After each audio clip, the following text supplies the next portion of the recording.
No. Hello there. Hope you guys are doing good. Hello, Verado.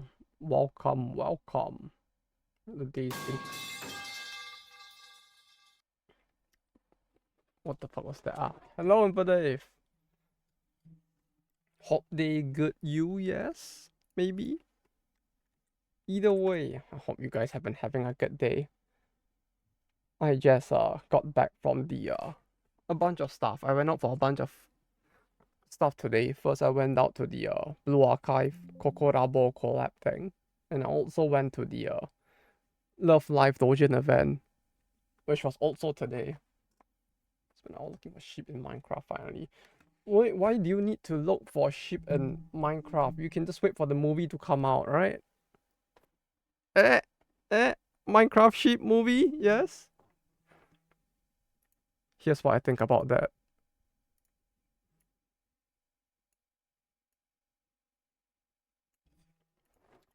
Very fitting. Oh, I mean, hello, lava looters. I hope your day's been good so far. Put the sheep instead. Oh, hell nah. Hell nah. This is the closest you get to the sheep. Okay, no. This is the closest you get. Okay, we're not going any further than that. Any further and it might hit in the sanity cockroach so new viewers are cursed. It's fine. Eventually the movie will come out and then everyone will be cursed together. Right, let me open content warning first. And look what I have here.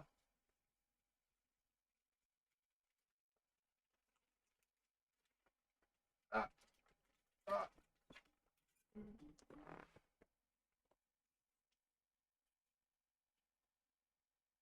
Oh, this is all of them, huh? There it is.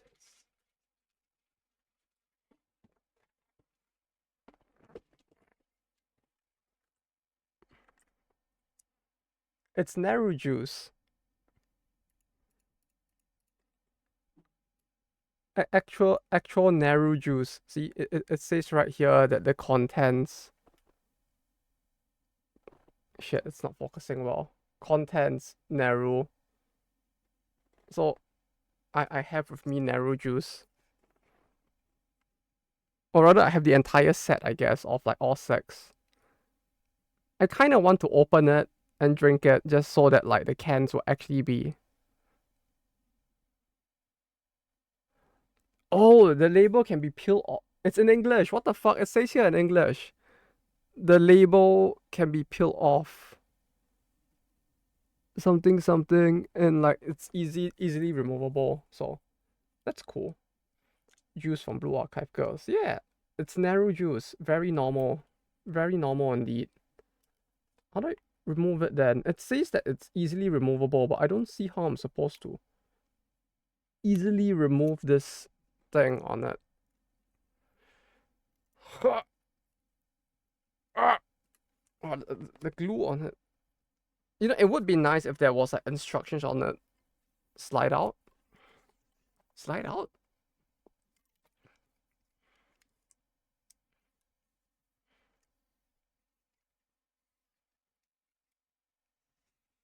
Oh, wait, no, but this is easily peel off. Easily peel off?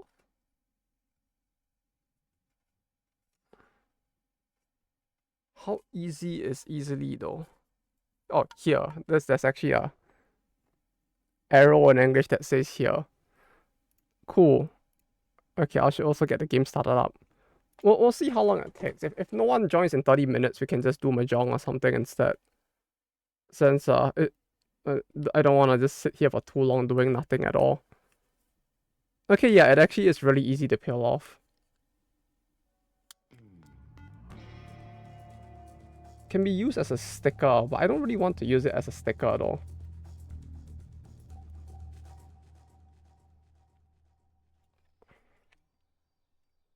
I guess I could stick it on a piece.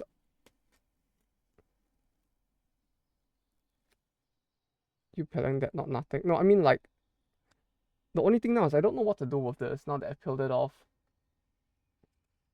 Like, I guess I could stick it on a piece of cardboard and then like give it a proper backing or something. Doing that, but I don't really have one to do that with.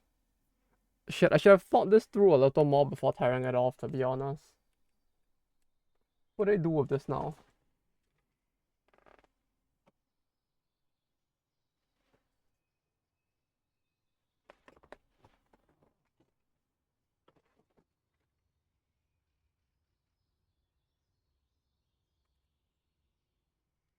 Because like I don't have a put back on can. Yeah, but then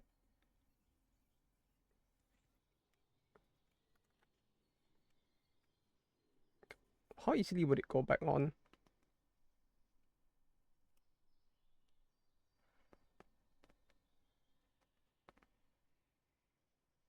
No, but if I'm gonna drink this, then I probably shouldn't put it back on the can, right? No, wait, but I can just remove it when I'm done anyways. We don't have to like... What remind me again, what is lemon squash supposed to be? I'm guessing it's non-alcoholic, right?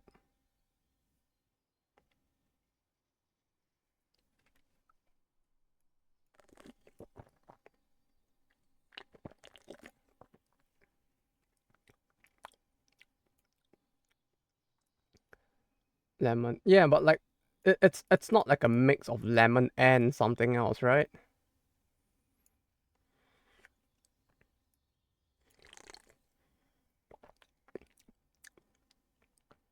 That's actually not too bad. I mean, it just tastes like lemon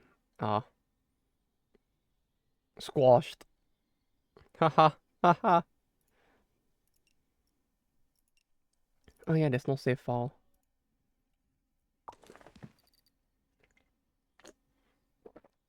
Yeah, that tastes very normal. Like I have no complaints, but it's nothing special either.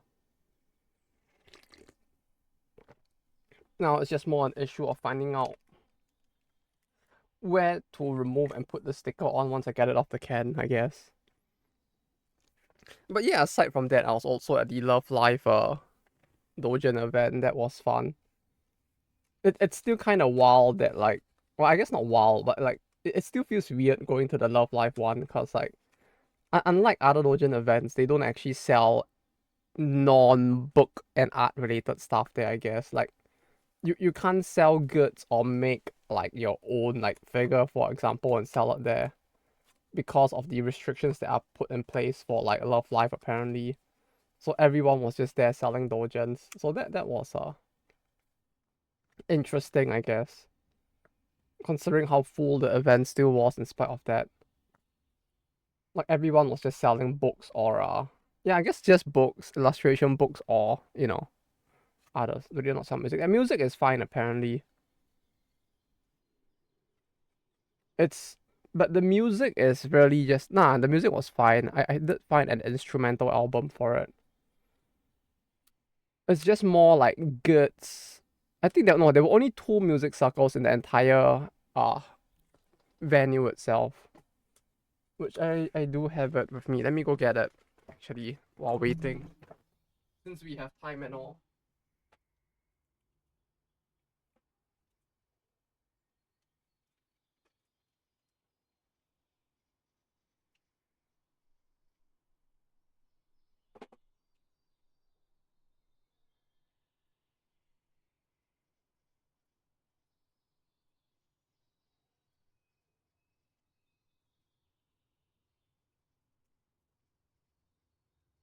Uh 1 second.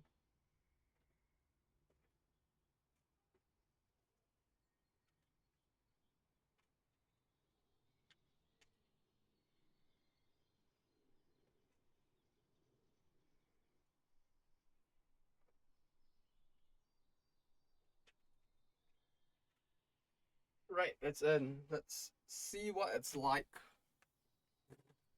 while I figure out where. 私と君の今をつなぐこれはそんなストーリー Love Live and Mamas may have such weird restrictions on fan content. Yeah, I mean there are a few series that have it, but it's very uncommon for them to have it typically. I guess it's more a thing of like usually companies just don't bother trying to set anything. It's just that for certain specific series they tend to be a little stricter with it, which are basically these ones.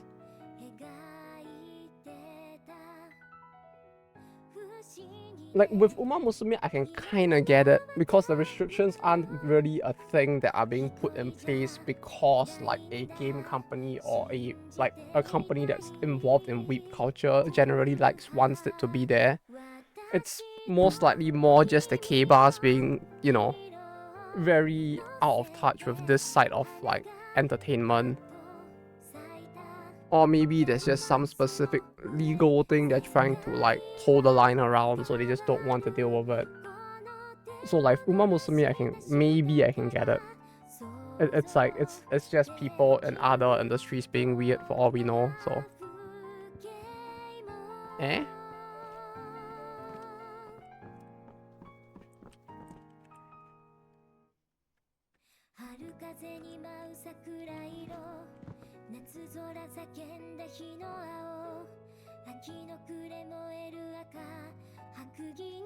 I guess we do the same thing again, and I just like play Mahjong while waiting. Do you guys want to join? We can do that while we wait for this simultaneously. Since I don't know if anyone will join for this. It's been weird as Nintendo could join, I guess. Cool. How does one join? I'll open the room and send the link. You just need to click on the link in the game. No, Mahjong. Please don't bully me. Oh, I promise to try my best to not do so. No, I'll probably just chill anyways.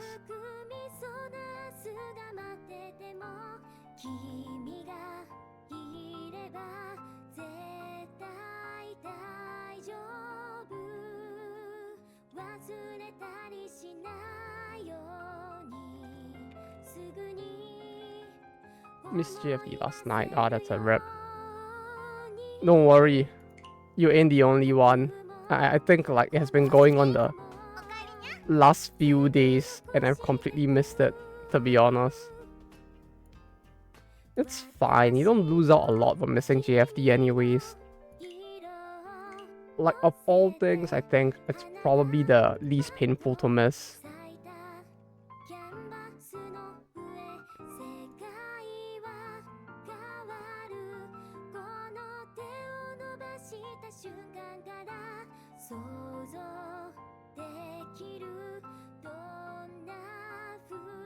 Oh, shave that off, shrink this, put it on the telly.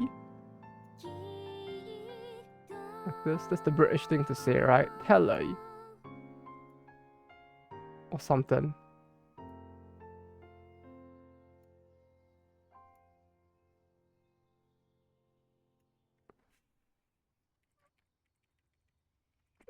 If I have more dust and I can do one roll, you're better off saving till like you can do all rolls, but at that point you'll probably be like 50 years old or something. Right, so I'll create a room. 4 player, 30 seconds, 300 seconds per decision. We'll do 2 wins, since 2 wins is probably easier for comebacks, I guess. Then share link. We can play 4 player South, although I feel like South forces people to play with a bit more of a different mentality instead.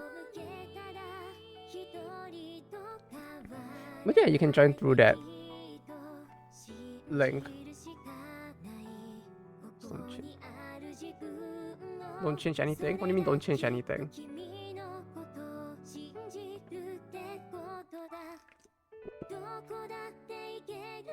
I'm gonna do the east one. I mean, the east and south is the same. Like, the rules are the same. South is just longer.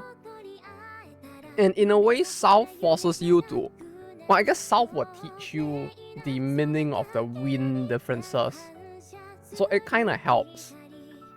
It will help, like, like the rules are exactly the same. It's just that you do rotate to the second wind, and because you rotate to the second wind, which can happen in an East-only match as well, right? If you get to East 4, and the wind rotates and no one is above 30,000 points, the game actually still goes into South anyways, so you need to know what happens when the game goes into South just in case of a tiebreak. But yeah, Lava Looters, if you want to join, the link is there. Feel free. But yeah, there's not much difference.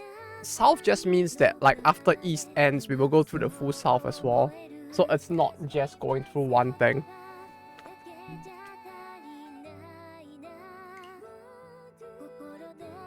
The game yesterday though, that was truly the sex game. Like, what the fuck? 80k points. I'm so happy. It's not every day I get to see that happen.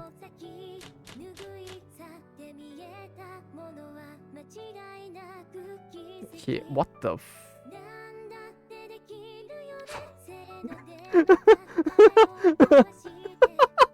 Wait, what the fuck?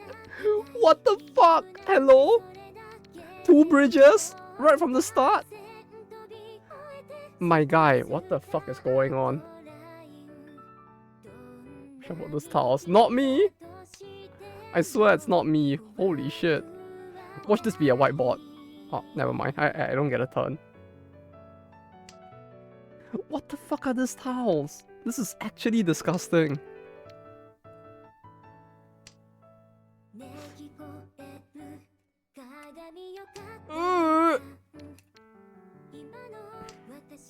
We're 2 tiles away. What the fuck? That's the first move.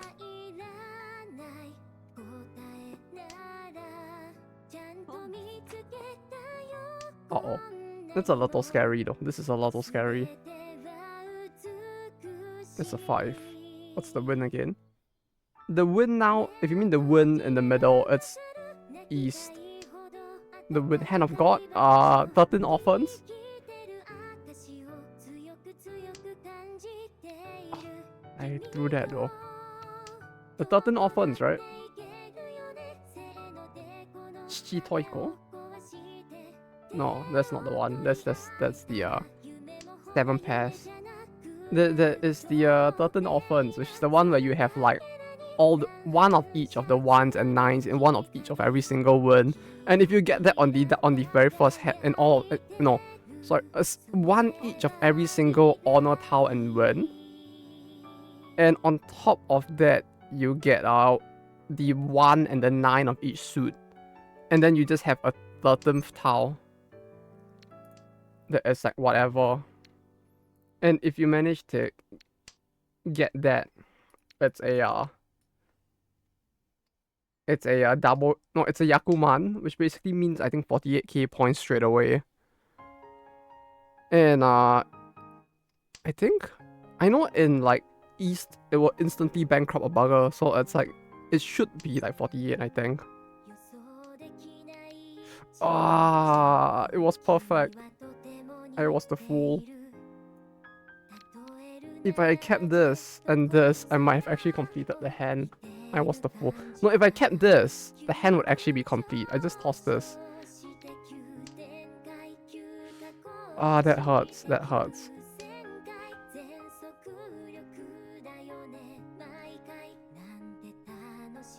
It was actually perfect.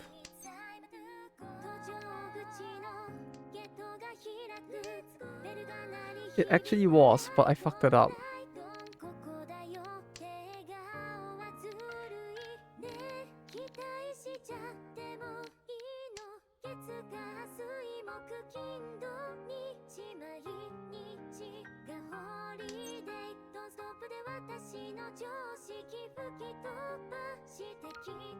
Two, three, 4, 5, 6, 7. Uh-oh. Do you have it? Oh no, he had it, and I still lost. Oof. Oh, fuck. No, that's actually pretty bad. Fuck. Pain. There's a mangan right there. I had a feeling. He was actually waiting on the eye. Hot damn. Well played. Well played. Ah, that was well played.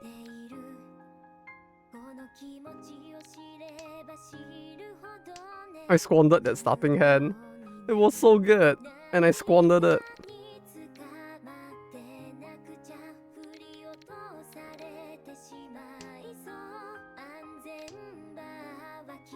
Actually, I should remove content warning from the Wait, give me a second. Let me change the attacker on Twitch.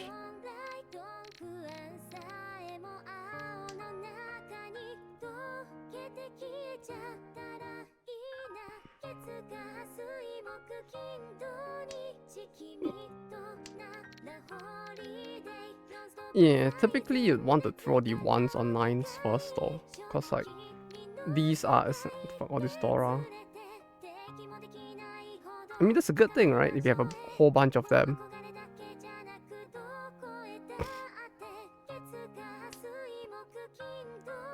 But yeah, I would say only keep the 1s and 9s if you are very fairly confident that your hand can build towards it. Because otherwise these are probably gonna get your hand stuck instead, huh? Mahjong stream? Yeah, Mahjong stream. Sometimes it happens. Sometimes. Whenever the interest comes up, we do it. Content warning waiting stream, yeah. If we don't get enough people for content warning, well, we'll just continue this until the stream ends. You want to play low. It's a lot of like it's a lot of memorization at the start. But if you're interested, I can kinda try to explain it, although I'm not a very good explainer of Mahjong, it would seem. That's 2 9s. You basically just need to get or like try to form your hand full of suits, I guess.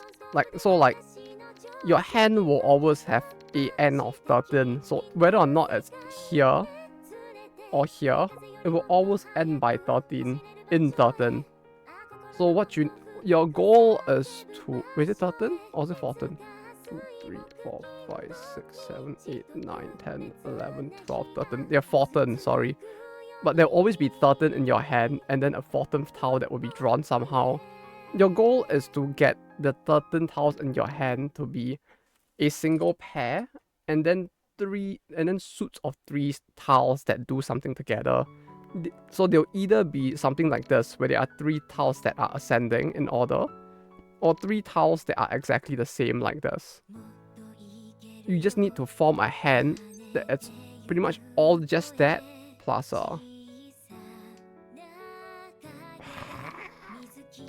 what's this? What's your winning? What is he doing now?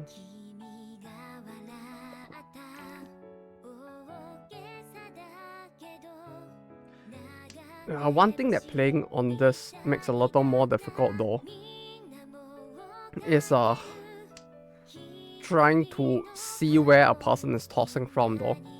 Because like if you wanted to really play this like a professional, the way you would do it is you would watch where in their hand the tile is being tossed from. So like, for example, if you see this tile getting tossed, it probably means that, I mean, if you see a person toss this tile multiple times in a row, it probably means that he might be waiting on a specific tile. So like when he tosses a tile in the middle, it means that he's forming his hand. So you can probably guess that like the guy might be forming his hand. And if you wanted to be a full try hard, you would count how many times they're tossing tiles from the inside and taking in tiles.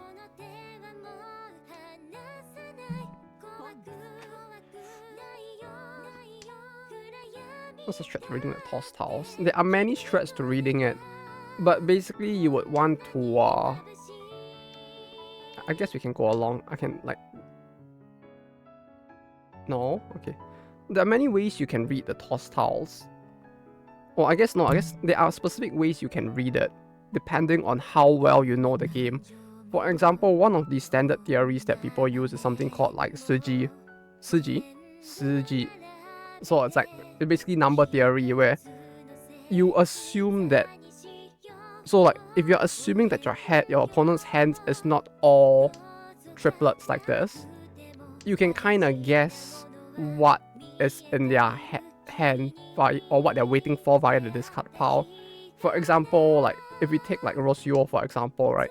If we assume that he's not going full triplets, looking at his discard pile now, you can try to do a bit of math because you're always waiting on triplets. So like if let's say I have like 3, 4, right? It typically means that I'll probably be waiting on 2 or 5, right? So the thing with the game's win con is that if I toss the 5, I cannot wait. If I toss the 5, it basically means that like if I had a 3 and 4, I cannot wait on the 2 anymore. That's just a rule of the game. So like if I see him toss a 5, and I see him toss a... Actually no, 5 is not a good example in that case, but like... Wait, give me a second here to think. Yeah, we ball. Okay.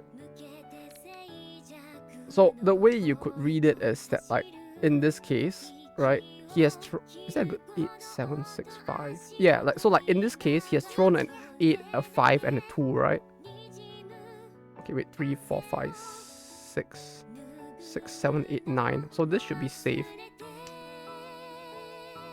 I know he's not waiting on this with a decent level of confidence because unless his hand is all triplets, there's a 3 here and a 9 here. And what this means is that he does not have 8, 7 in his hand and he does not have 4, 5 in his hand. And because he has neither of those, this is dangerous. This is very dangerous. This might lose me the game. 5. He has thrown 5 twice. So like 3, 4. Let's toss a 5. Realistically, I don't need this 5, but it's nice to have. 2 is safe as well, so we'll toss the 2. So yeah, you can technically calculate it like this based off the tiles the person has discarded. So 9 and 3 means that 6 is likely safe. Obviously, it's not a hard and fast, and it could be wrong, but that's one way to do it. The other way is by the process of elimination. For example, I have a 6 here, right? So you see an 8, all 9s are out, 2 7s are out, and 2 8s are out. So technically, and then there's 2 5s here. So the odds that he has a 5 in his hand and a 4 and is waiting on the 6. So the odds that he's waiting on the 6 is low because the odds that he has 4 5 and the odds that he has 7 8 are low. It's not a 0, but it is a possibility that it'll be safe. You can't cheat pawn on Richie. You can't do anything on Richie. The moment you Richie, you're locked into your hand. Like you can't do anything with it anymore. Other player. If you're the other players, you can. You can do anything else. If anything, if you Richie, if you pawn or chi, you instantly break his ipatsu. So yeah, no, if you pawn or chi and you don't feed into his hand, you basically negate his ipatsu. So it instantly reduces his potential hand by 1. 4 is yeah, see like 4 is an okay throw because like 3 3 3, 5 5, right? No, 3 3. Oh. Yeah, that's what I was worried of. This is what I was worried of. Like someone waiting on something like this. So he didn't have the east. So who had the east? I was worried about the east, but yeah. But yeah, no, but there's like many ways to read what the person might have in their hand. It's a lot of like knowing what can be built and just like trying to do some level of guesswork around it, I guess. So in this hand, like this would be nice to keep, but this is here. And because it's here, it means that there's only 2 of this left in the pile or in their hand. So the odds of me drawing 1 more is low. And so even though this is a nice card to have early, I'll just toss it. For example.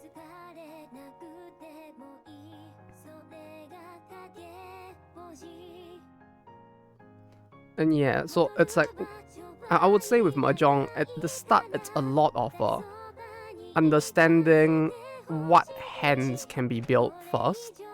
And then once you have an understanding of what hands can be built, you can then work towards, yeah, see, 1, 2, 3, and it's all gone.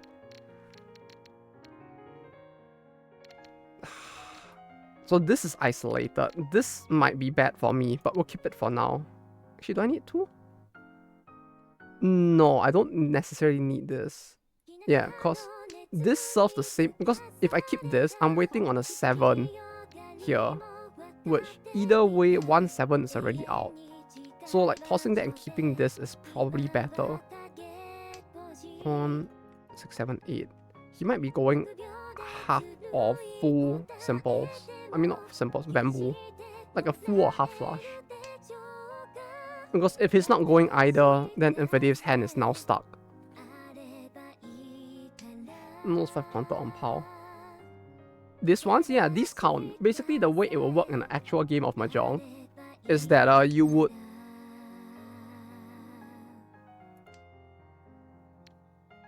Okay, we should get rid of this now. Because if he has these in his hand, then it would... Yeah, it's worrying. That's worrying. No, that might be a full flush.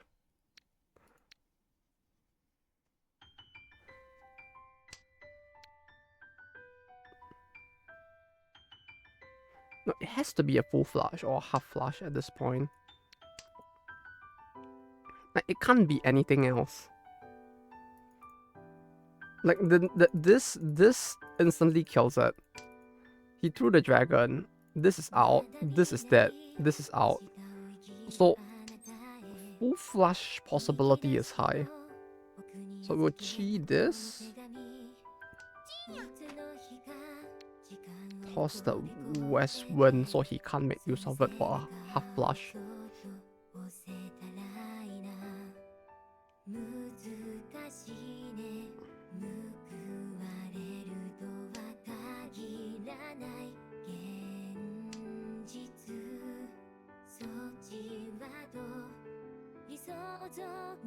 Two of the tools are out, huh? That's a very ballsy throw. I'll do you a solid and make a ballsy throw as well.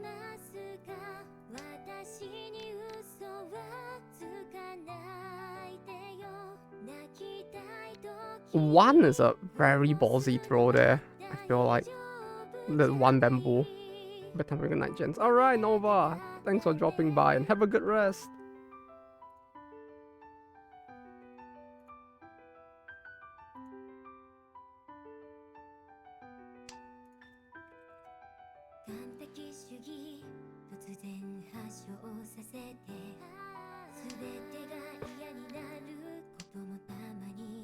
But yeah, you can kind of like guess hands from like what people have discarded. And what's really nice about this game is that it shows you who tossed it. I remember the first night I was playing Mahjong, it was a friend's house and his mom was in the Philippines walking after and was, you play Mahjong, I used to play that back in Manila, I accept that. Oh wait, no, I have this. Sheesh. The fuck? 2-2? It's hard to get a read there.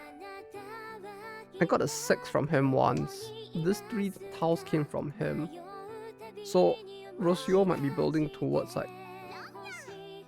Oh, what the fuck?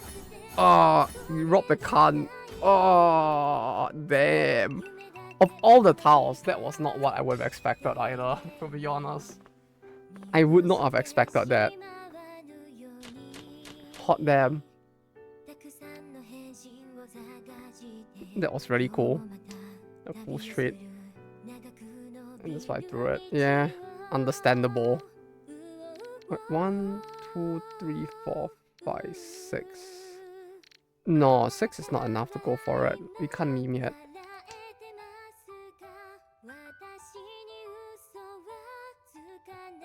I used to play that max that we played for blood on living table and style. I can get bloody. What the fuck do you mean plays for blood? You mean play for blood? That's terrifying. Play for blood.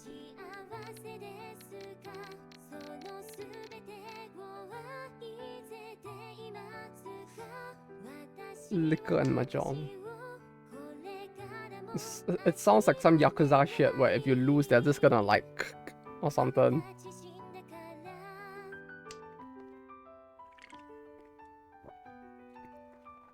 You know, I half expect people to put money on a table and then do like. And lots of people own unlicensed guns. Yeah, but surely you're not gonna pull that out when like playing mahjong with family, right? Surely.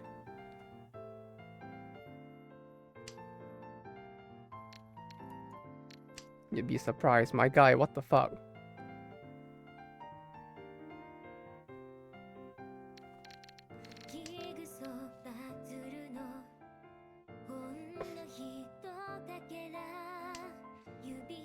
Yeah, so this is a weird hand, cause like I feel greedy and like keeping these and seeing how this hand develops. Because right now we haven't drawn anything noteworthy yet, but in the funniest case we could just go like half flush. Depending on how this plays out. She makes and then our friend also with this experience as well. Oh, also playing mahjong are vicious. Ah, that I can kind of see, yeah. I played with like relatives before, and it's like, ooh.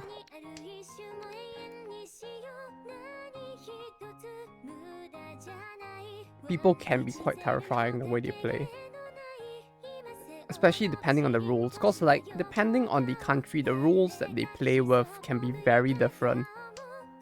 And depending on the house rules or the national rules, it's like the game can change a lot. That's all I'll say.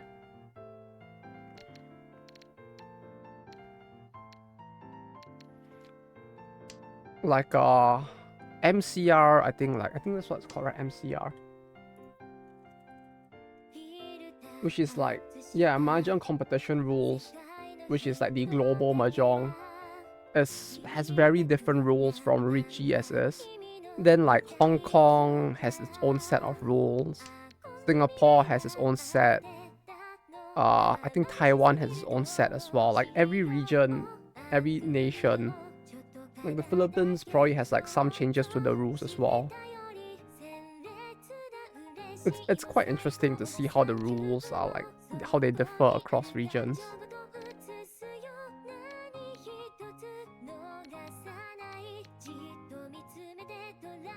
Student only played it once RL. Yeah, I can imagine. Like especially like depending on the type of mahjong. Jesus, win. What do you mean? What do you mean? What the fuck?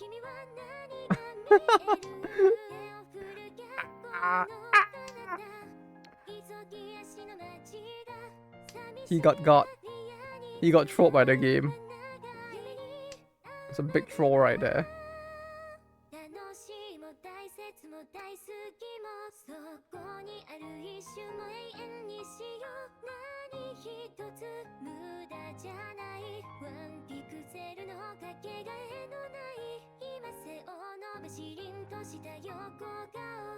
It happens, don't worry about it. Either way, unless you are building specifically in that direction, that isn't that bad anyways.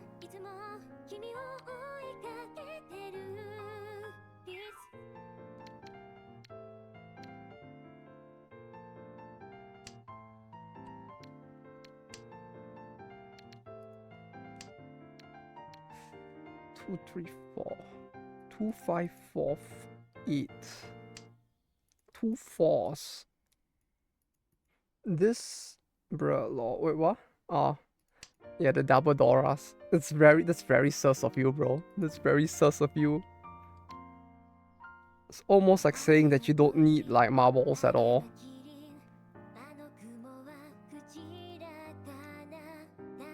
What could you be building though?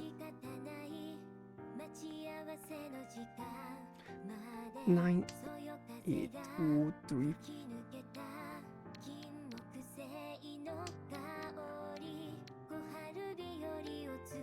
They said Koharu, I heard that. said the thing? Who said the thing? Damn draws. Don't you just love it? Yeah, with the number. Okay, yeah, you're definitely waiting on like cracker tiles, huh?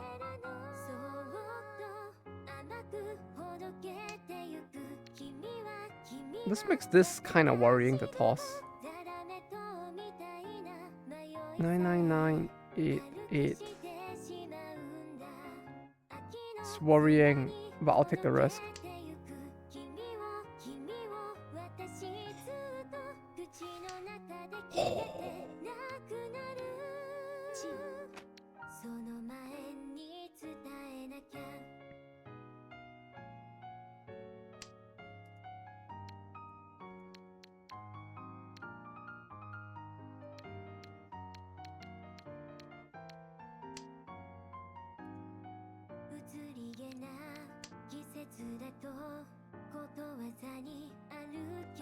Oh, scary.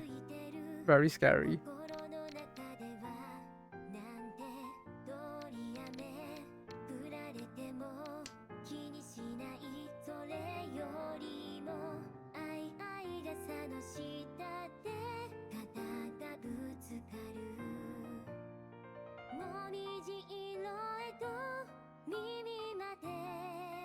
You're gonna toss. Why are you gonna toss?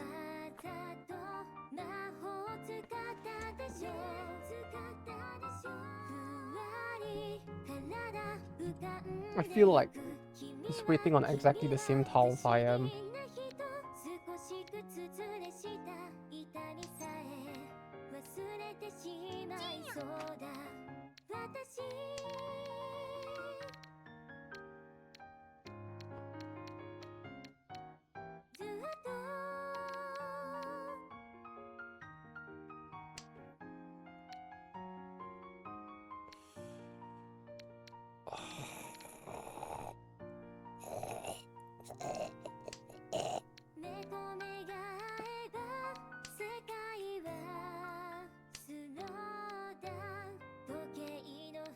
One, two, three, four.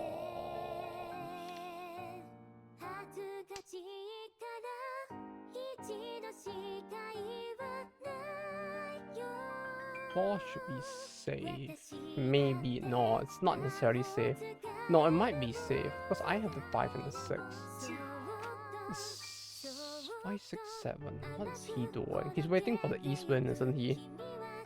I feel like he's waiting for the east wind.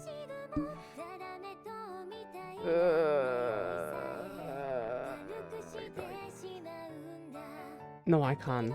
Can't do that. If I do that and then toss this and then I'm stuck. Alright, pawn, toss. 6, 7, 7. There's no way.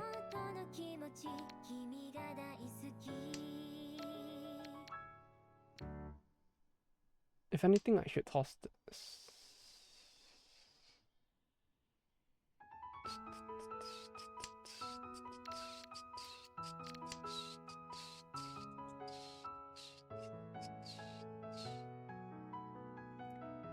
Oh, there's only 7 tiles left. I know. I just know Lavalutus is waiting on the same tiles.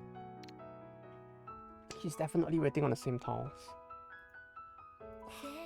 Yeah, my hand is stuck. Even if this demo or something, why not make it? Fanging around spend minutes in yours not wasted product.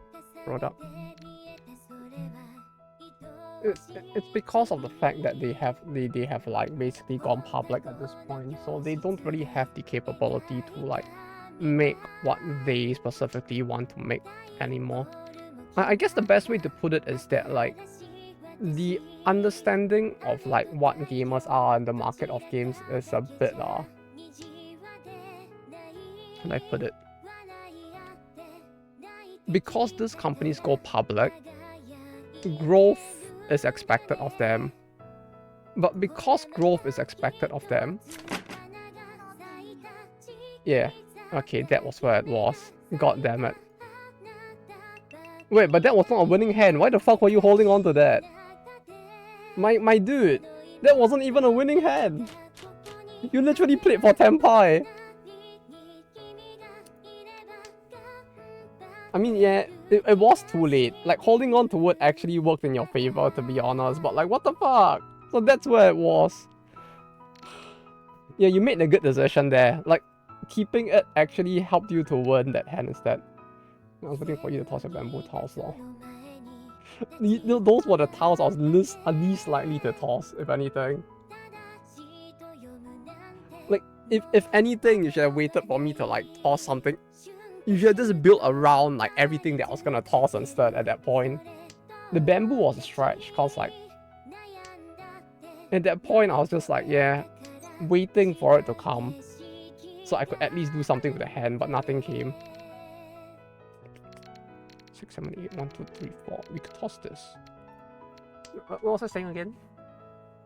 They're out of touch. Yeah, the issue is that, like, if you consider the grand scheme of how many people live in this world and how big this world is, right, the population of gamers actually isn't that massive, which in and of itself is fine, right? Like, games being a niche thing that we can all enjoy is fine in and of itself. The big issue is that when companies go public, there's kind of this expectation of, like, continuous growth, right? They are constantly chasing growth because that is what the economy requires. But the thing is, what happens when a very niche hobby is no longer able to serve your growth, right? Because there's only a limit to how big they can get before trying to appeal to, like, people who play games is just no longer sufficient to, you know, give them the growth needed as a publicly traded company. And so in order to hopelessly reach out to an even bigger non-existent market, they basically try to appeal to things that may not necessarily, like, connect with their own audience. You know, it's like just take the example of, like, something simple, right? Like Halo, right? That's a popular game that people like. But let's say one day the company reaches the point where they can't reach any more gamers because, like, there is a limit to the number of people who play games, like, or, like, console games in the world. Well, then they might reach the point where they start to decide that, like, oh, well, let's make a game that appeals to a wider audience of people that may not play games now, but maybe will convert into playing games if we release our thing. And then they try to do that. And so let's say they think, like, oh yeah, but, like, more the average person doesn't like hyper violent machismo men, so we'll remove all of the violence from our game, right? So the thing is that if they do such a thing, it won't reach out to the people who there isn't enough evidence for them to show that it will reach out to the people they think it will, but it also simultaneously alienates their existing audience, right? And that's part of the issue at hand. They're trying to reach out to groups that they hope will pick up their game, but they don't do enough market testing and market research to understand if those people will actually pick up their game because of the message that they try to push with the game now. It's not even expecting growth. It's only ever being happy with making all the money, and you won't make any more money to get sex. Yeah, that's what I mean by growth. By growth, I mean, like, literally, like, profits are growing. That kind of growth. 8, 7, 6, 5, 4, 3, 2. He did not throw a 2. What, red ping? It's fine. You have 300 seconds to react. You see, the good thing about, like, playing with friends is that I can just set it to 300 seconds. You have 5 minutes to take your action. Right? You have a lot of time. It's 5 minutes per action, so you can just sit there and take your time with your red ping. Yeah, no worries, you have time. But yeah, and that's the issue. Like, because they went public, they need to make money because that's the goal of a public firm, right? But as they grow bigger and bigger in terms of having more people, right? Because you need to hire more people, you need to expand your facilities to look like you're growing, and to also basically look like you're gonna earn more money in the future. And that inflates your cost, which you may not necessarily be able to cover. And all of this combines to basically like result, I feel like, in the situation that many of these companies find themselves in. And on top of this, there's also the issue of the fact that many of them aren't actually doing proper market research either. Wait me a second. No way, right? No. No. No. I mean, it might be actually, because you reach it, to be honest. But if it is, that's a really small hand. Oh fuck, we're already at East 4. Help. I have not won a single game.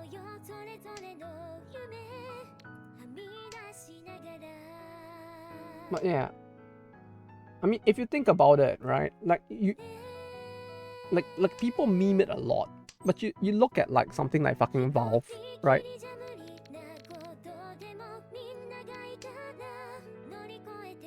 You look at like, I'm scared. It's fine. How bad could it go? Look, okay, I'll tell you what you maybe could throw, right? 1, 2, 3, 4, 5, 6, 7. Okay, yeah, that doesn't. 5, 6, 5, 4.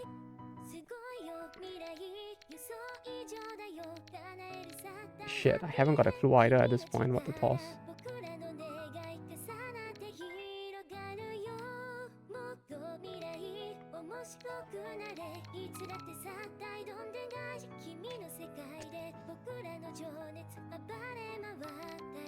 We'll toss this and see if I die. Okay, no, we do not.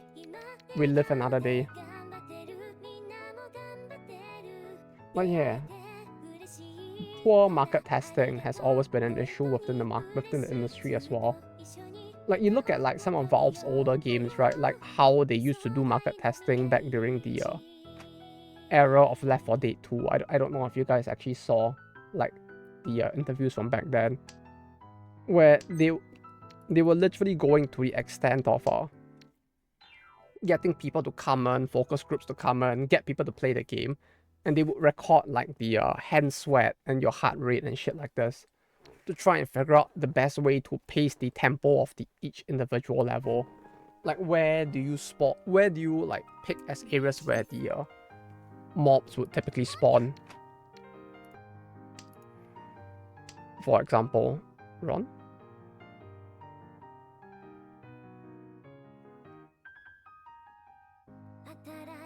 Oh, come on. Come on. Come on.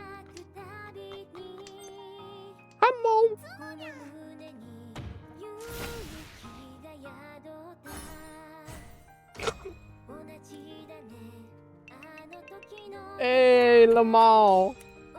Anyone holding West?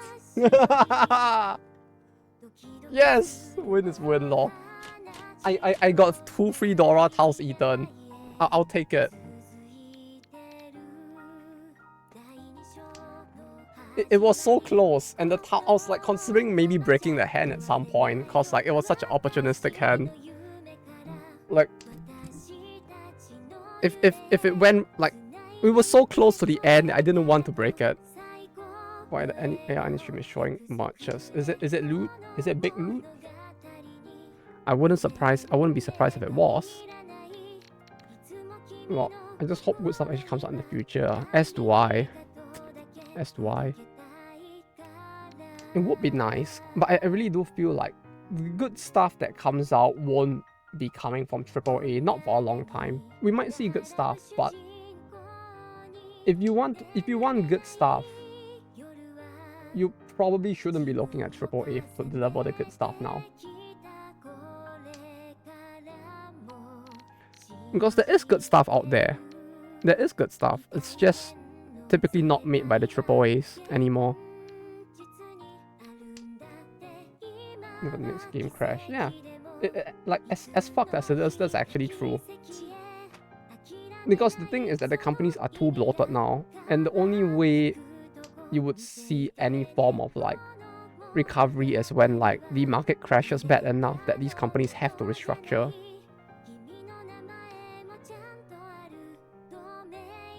Which is terrifying to think about, considering that would also affect my job prospects, but Yeah, that do be the world we live in right now.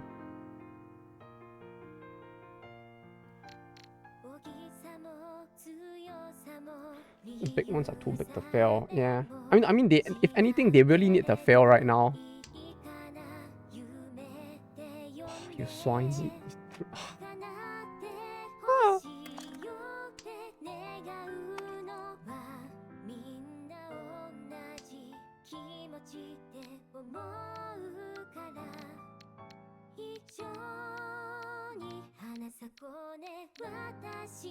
What do I do now? But yeah, I mean, it really is the case that big companies now are they need to fail for the industry to develop any further. Like there was a saying from a guy from Keyword Studios that I find to be kind of interesting, which is he was talking about how evolution basically comes in stages, which is like in the sense that like when it comes to evolution, it's not a case of things slowly evolve like this over time. Rather, when you look at evolution, the way it goes is that it goes like this, and then it goes like this, and then it goes like this. It comes in like stages. And it feels like if we want to see the industry evolve further from where it is now, we really need something to happen to cause that paradigm shift to the next level, which would probably have to come in like some form of big shakeup in the industry. Especially in Japan.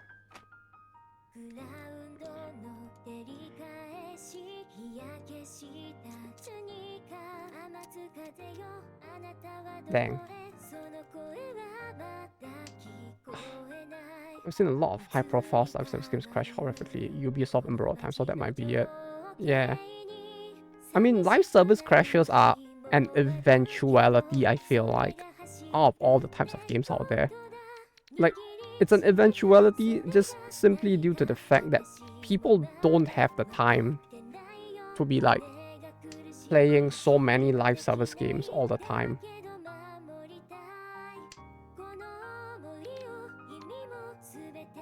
456, 456. Is he going for? He could be 876. He could be. Ooh, I don't like that.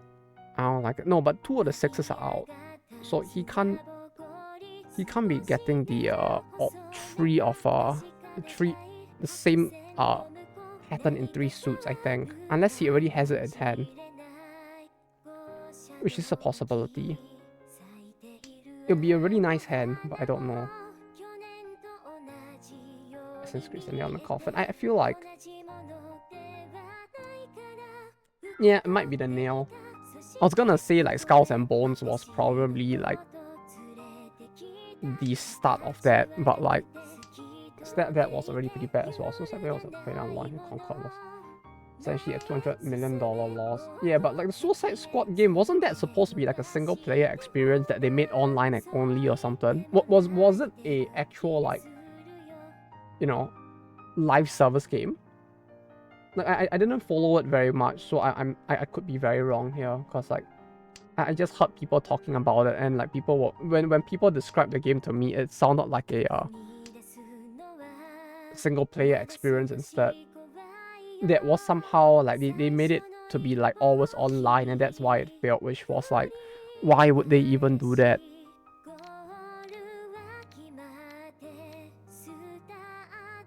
Like that one I found very bizarre. Essentially.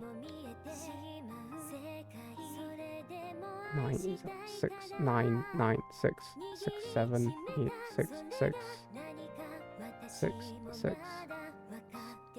8.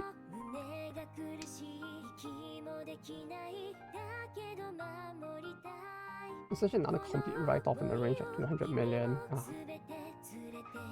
Understandable. I can imagine it being pretty rough, all things considered.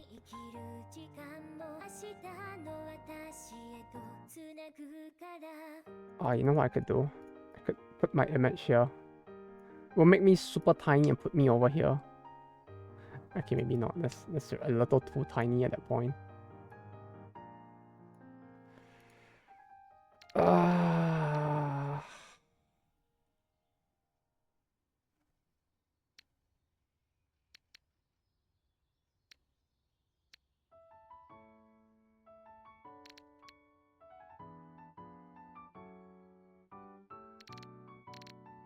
six.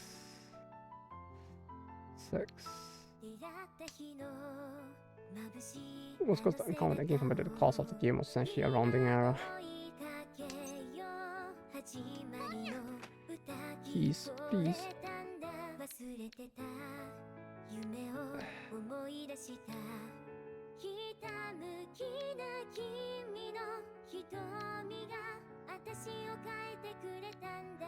That was dangerous. Yeah, this late in, it's kind of dangerous. Although if you just drew that and yeah. On the bright side, it could be worse. I think that's how I got my Yakuman win before. Someone threw that so late in the game thinking it'll be fine, and then they just like fucked around and found out what a Yakuman was.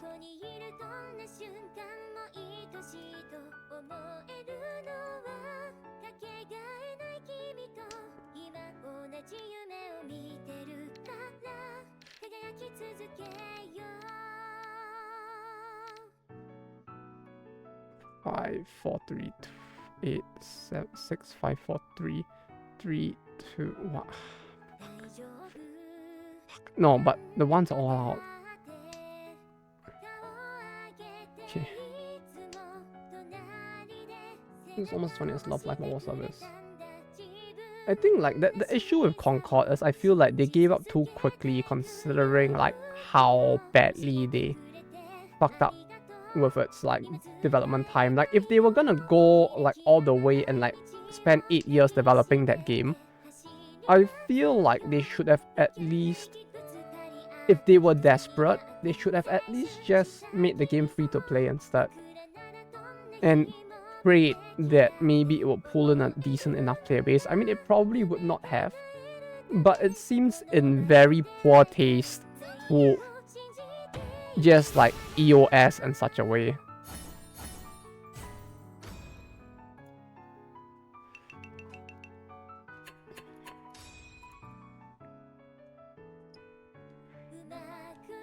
That was very lucky. It's very, very lucky. Should be foolish. I said, please that. Fuck. No. You know what's the worst part about the whole Concord thing? They pulled the game from stores. Like, oh, my 5 bamboos. Yeah. Like, I actually want a copy of Concord, to be honest. Like, I feel like if I keep it now, then like 3 years down the road, if I'm still making videos, we can talk about the console game of 2024.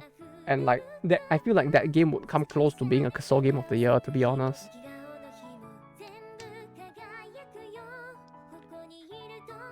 Like, I actually want a copy of it, but they pulled it from physical stores as well. I like it. I like it too. That game is actually like quite worthy to be like a console game of the year at this point. And I really want a copy of it just for that. But they pulled it from stores. So what I'm thinking is like one of these days, before it becomes too late, I'm gonna try going down to a bunch of stores and beg them to sell me the game instead and see if that works. Cause like it would be kind of funny if they just sold me a copy of it. So that I can store it away. I'll seal it away in like a cryogenic sleep. And then like 5 years later when everyone forgets about the game, I'll just make a video called like the worst game of like the year of like 2024 that you forgot about. Can't play those since it's a live service. No, but it's a they did sell like a physical disc on console, right? So like surely if they sold a physical disc on console, there has to be a way for me to play it, right? There's no way they would sell a live service game on a console with no way to play it, right? There isn't. Ah, fuck.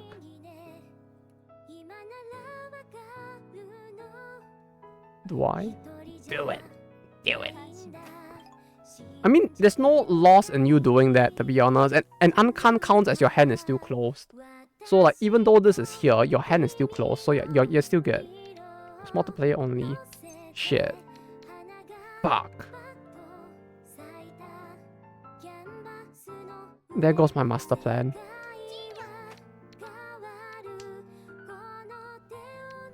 Has the same song been playing the entire time? Come to think of it. Because I didn't select the entire album, but like... No, I think it looped once. No, the whole album is in here, so it should have been like loop. It should have been going down the album, I hope.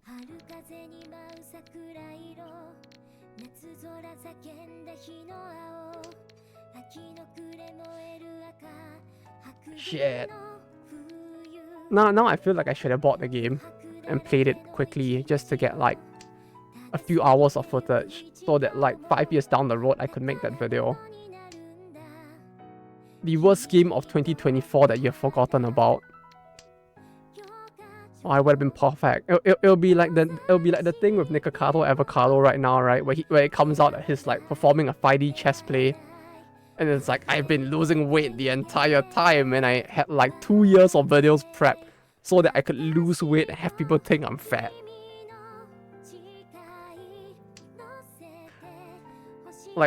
Like I could do a 5D chess move like that and I'll be like, ha, you thought no one had gameplay of it? Guess what?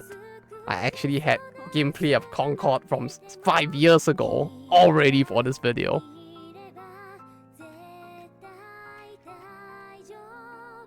And it would have been funny, because I feel like, especially with like modern day console games, because of the fact that so many games are like live servers, it's kind of hard to get a hold of some of them just because of that. So it would be nice being able to like talk about some of these, because like for some of the ones on like, for like some of the really bad ones in Japan as well, it's like, even though I want to make a video on them, I can't really make a video on them anymore, because the games just don't exist anymore, and that's really sad, you know?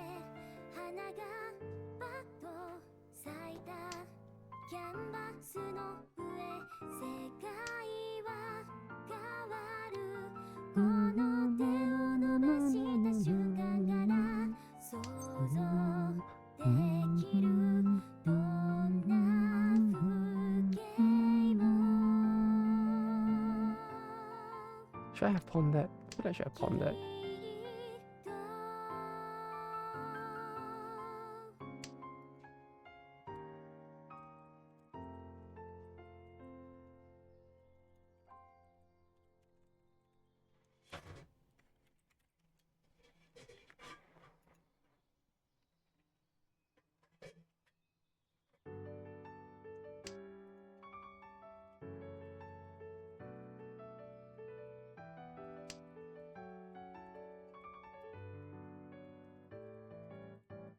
This is the only console game by far. I think, why didn't you make a video on Crosswave? This is the only console game by far and it sucks. I could, sometime in the future. Like, genuinely we could. I would need to get a new copy of the game again though, it's the only thing. And wait, is it on PC?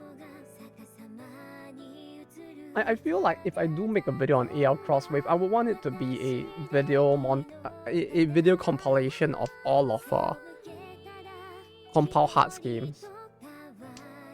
Like, I would probably want it to be like one of those type of videos where it's gonna be a much bigger scale project going over like all of like Compile Hearts games and explaining through each of them why these games kinda suck.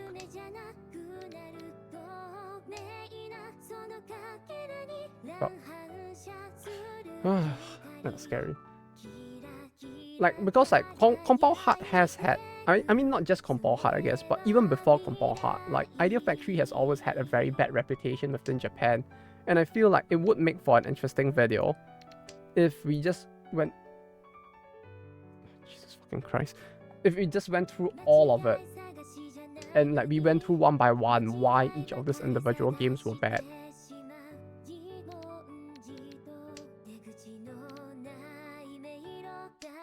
And I feel like if we would go through Crosswave, I would want to do it as part of that. Because on its own, in isolation, it's bad, but it's not like an Ogo no Kizuna level bad. You know, it's not a Tokitowa bad. Which, when the Tokitowa video comes out, you'll see how bad the game fully is. Like, are you fucking kidding me?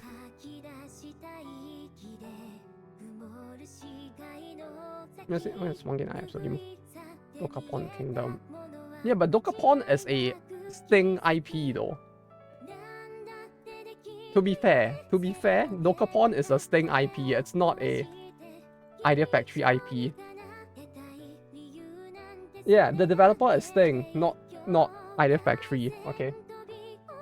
To be fair, Dokapon is great, but it's great because Sting made it, and you know people may disagree that Sting is a good company, but I will stand and die on the hill to say that like Sting has for a long time been a great innovator. They have fallen far from grace now, but they were an excellent development company, and Dokapon was made by them.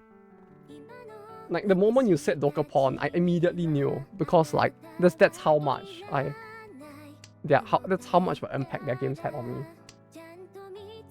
My brain just goes, yeah, Dokapon had to be them. There's no way like the IP belongs to Compound Heart. I fucking hate it. I can understand why.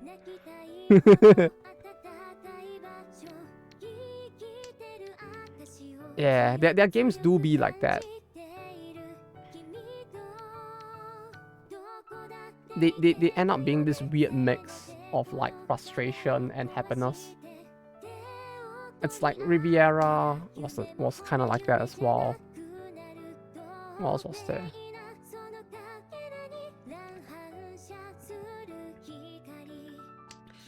Nights in a Nightmare was great, but I played the mobile remake port. It wasn't as good on mobile, although it works fine.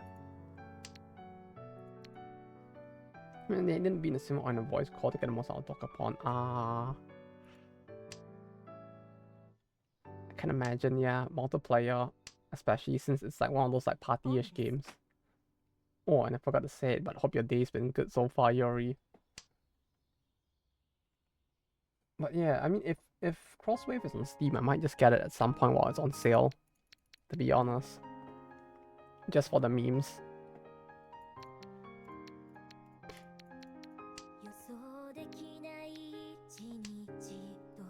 Like, it would be fun to make a video about it. Cause like, as someone who has played almost all of Compound Hearts games, like I can confidently say that up until like the Neptune VR, I played every single game made by Compound Heart, every single one.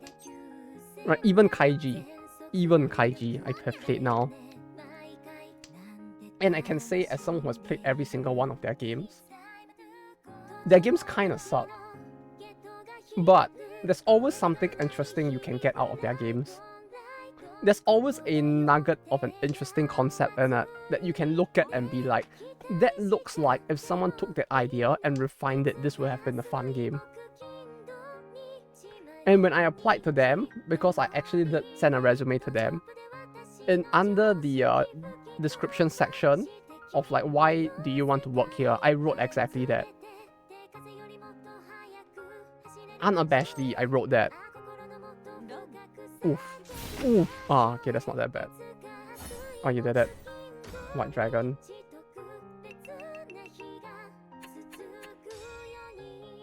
I want to play Konkale Kai so bad. I have to shelf my wallet for PSP. Was it on the PSP? Was it not the Vita?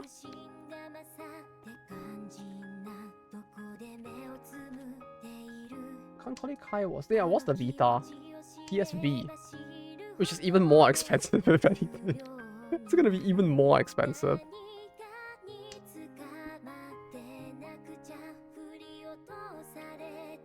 But yeah, what else did they make? Let me see. Like their recent Compound Hearts recent type. Wait, is it fall falling? What the fuck? Like part of their website actually falls right now. What the fuck is going on?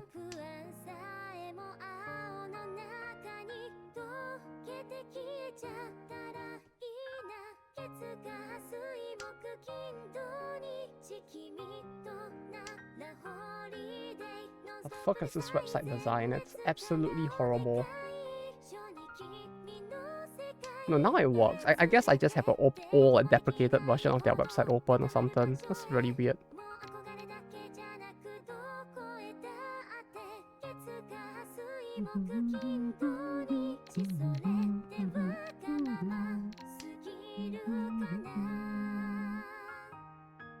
Let me see, actually, no. What was the last title they made that I actually played? Crosswave? No, it actually might be Crosswave, huh? Crosswave might be the most. No. This is PC, but console-wise, it should have been like the PS4, I think.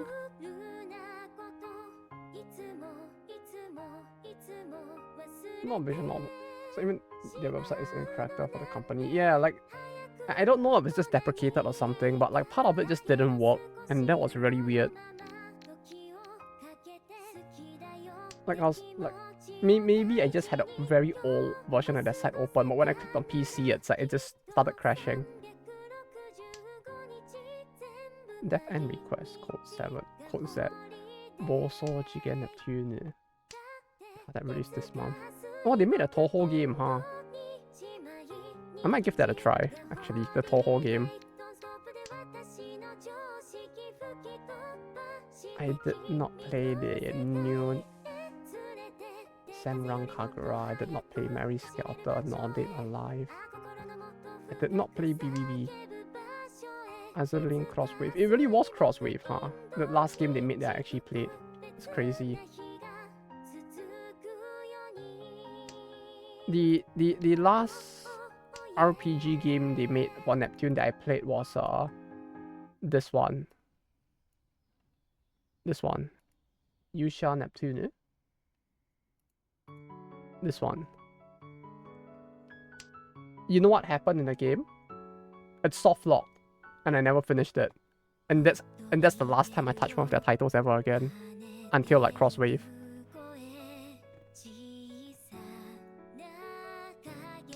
The game soft locked. It actually soft locked on me.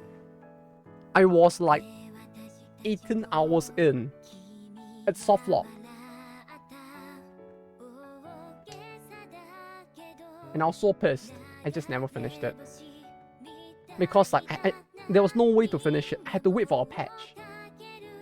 I literally couldn't finish it. Because yeah. 2, 3, 4, 5,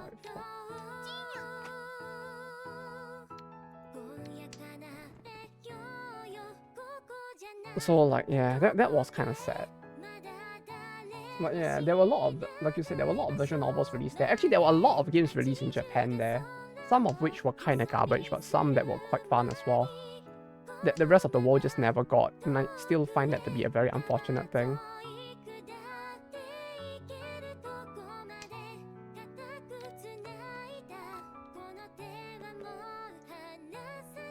Speaking of new Star Wars, what game just solved a bug and then what's from there was please delete your save. Bruh, that's actually fucked.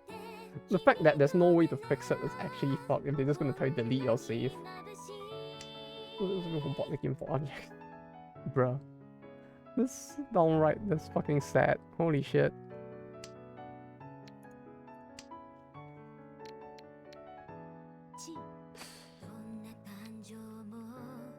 Come on. Come on! Throw me a bone here. You have to save a release. Like it's just wild to me that they never added a fix for that in any way, shape or form.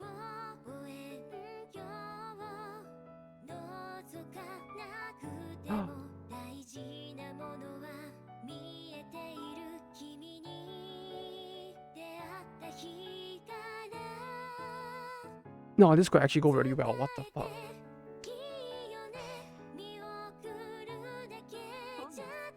No, that's fine, that's fine, that's fine. That's fine, that's fine, that's fine. That's not fine. Not impossible to work around, but not good either.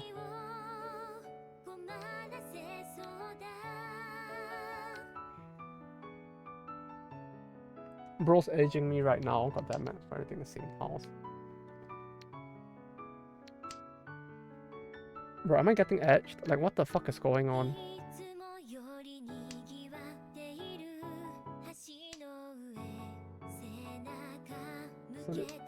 But yeah, it's like, it's insane that like all they could say is just like erase the save with infinite agencies.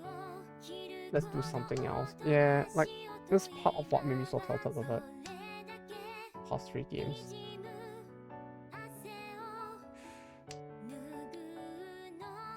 Come on, toss me a bone here.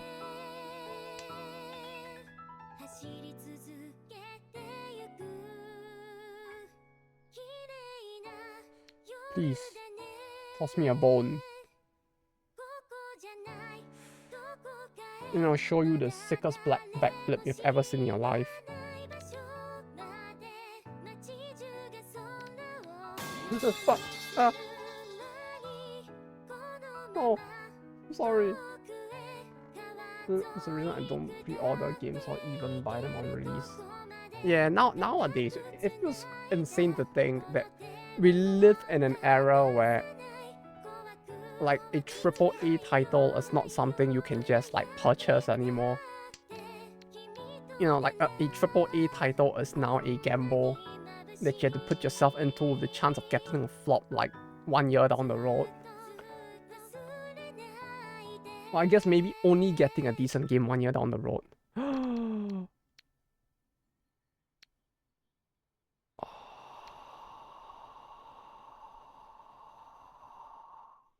This is very greedy. Wait, okay.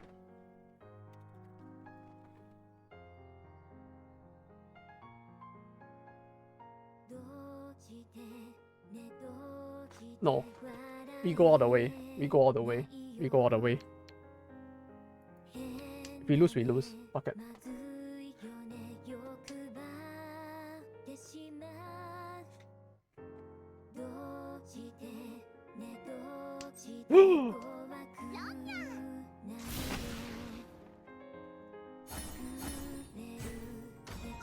It's not that big, but like,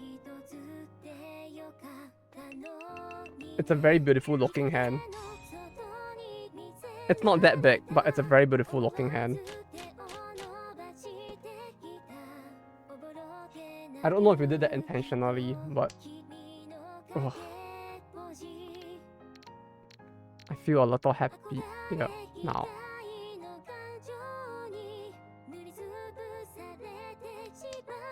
Tons of bamboo. Ah. Didn't know what else I could do, to be honest. If your hand was not big, I would recommend just not tossing bamboo unless your whole hand was bamboo at that point.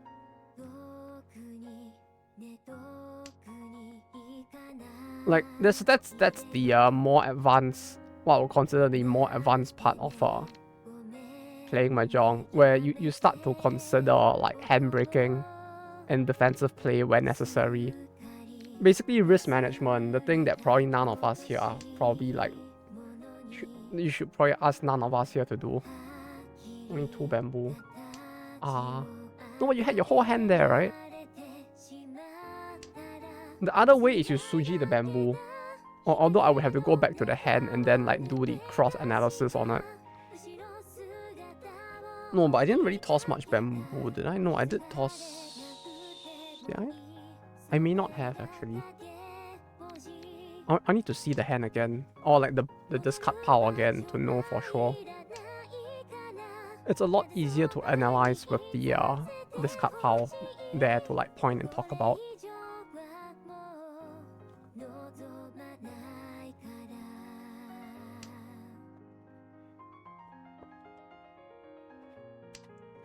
Like, for example, what he just did there means that either he's going for Toy Toy or he is going for a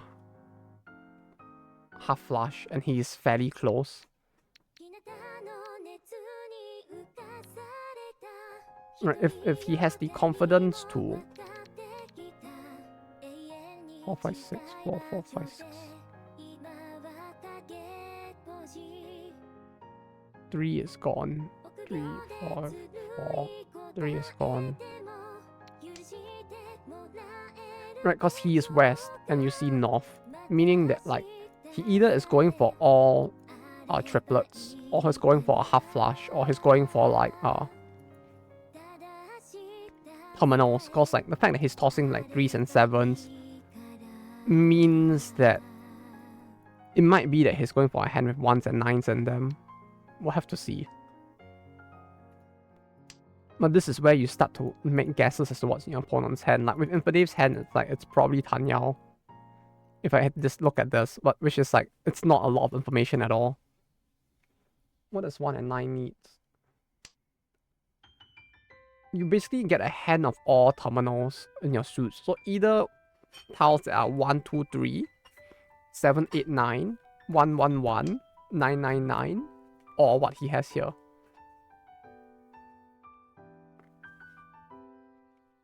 So like with his, you can see that he has these, right? Which basically means that like if he's going for that, it's a smaller sized hand. Right, let me see if I can find it. I'm sure they have a guide for the names in English, so I can like explain it easier somewhere. Do they? Other?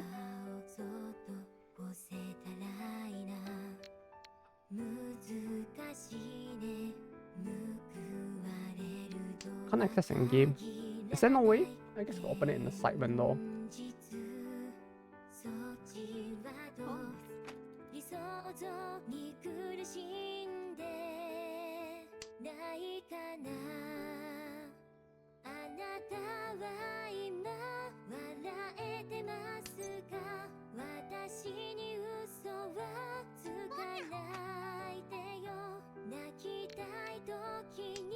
Oh, this works very well actually. Here you go.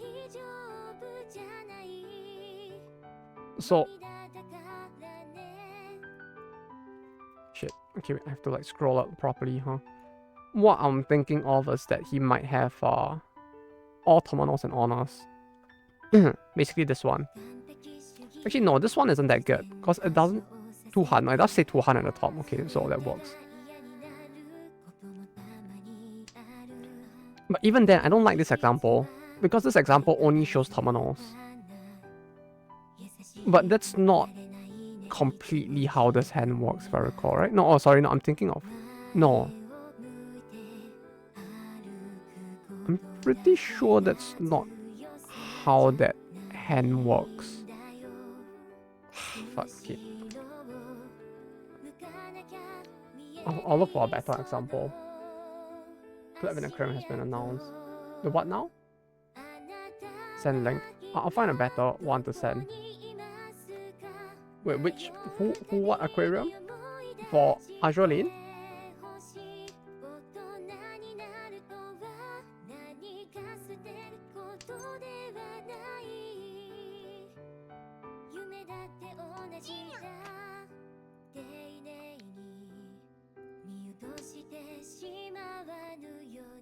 AL Sea Paradise. Sea Paradise.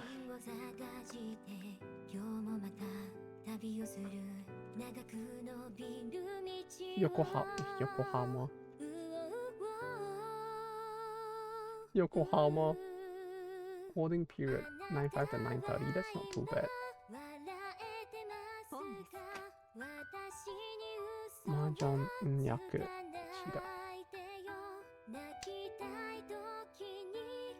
Batsu, no. No, it's not Ipeko. Yakai, no.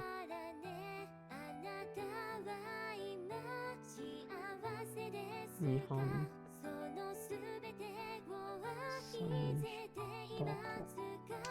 Hondoto. Ah, there it is. Yeah.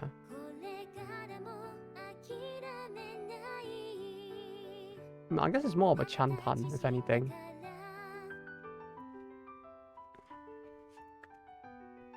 Actually, wait. Let me see if the other one does a good job then. I need to go back to that one.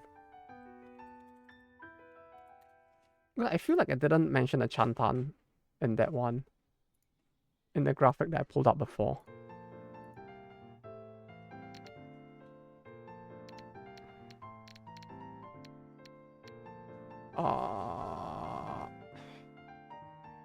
I mean, it's a fast win.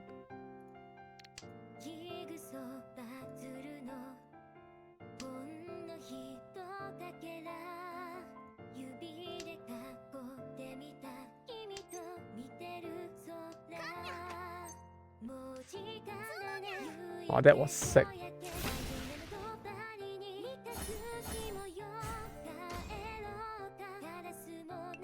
The silliest motherfucking win ever.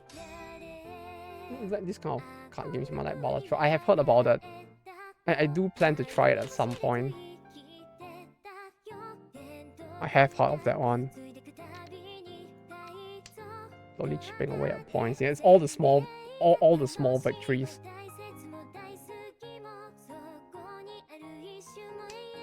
Did it have the Changkan in this one? All terminal, all pawn, 3 con, 3 concealed. I'm trying to find it, but like outside hand. Yeah, I guess this one works. Okay, I'll send it to you, Dave. Here you go. You can use this JPEG. The hand I was thinking of that I was thinking he might be doing is what you'd call an outside hand, according to this English thing, I guess. This one.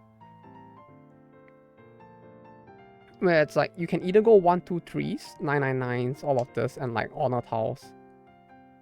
Like this is a hand you could consider, but it's a lot riskier to try for.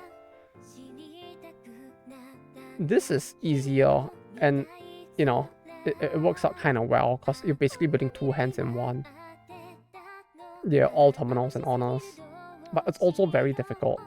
Like these are the type of hands that like you probably go into coincidentally, but you need to look at your hand and look at it like probabilistically. Probability. There's a word there that I'm not sure what it is, but like it's something that happens along the way when you're building towards something else. Like all pawn, for example, it's easier to build towards. And this is something you would coincidentally build towards while trying to build towards this. It's a lot of looking at the hand and guessing, I guess. Like for example, you typically want to toss isolated tiles first, because like isolated tiles will bog your hand down. And you always want to throw from the outside tiles first. So like if you don't know what to toss, you look at your hand and you first look at what are the isolated tiles. And then you look at what are the furthest tiles on the sides that are not paired with anything. So like before I drew this would have been the isolated tile. Or I guess this is something I can't use, so I toss this. This I can still use.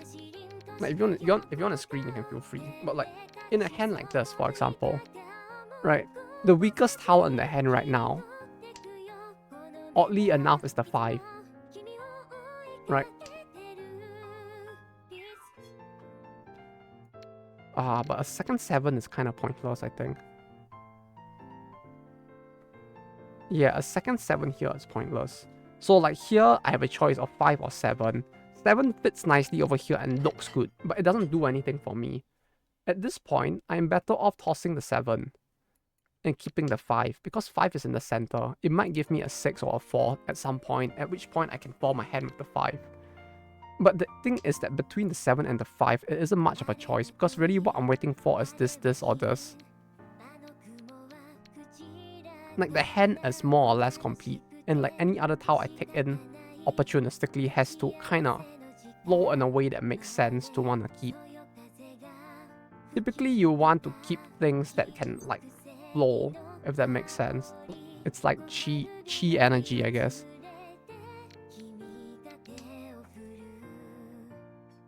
See, this is good, unlike the 7. Why? Because in the worst case, if I need to reform my hand in a panic movement because like shit is hitting the fan, I can easily break by tossing low value tiles like the 9 here, for example. Right, and the west. Ah, shit, I have not been looking at who has been tossing what so far. Might be dangerous. Right, so like here taking the 6 is useful, taking the 7 wasn't as much. If I had the 7 now, technically I would have this also being close to completion. So like it's also arguable that like yeah, if I kept the 7 it would have been a good play, but you know, there's a bit of a probability issue going on there that is a little rough to play with. 2-5, 2-5, 2-5, 2-5, 2-5, 2-5, 2-5. No yaku. What are the odds that he's waiting on this? He threw a 1.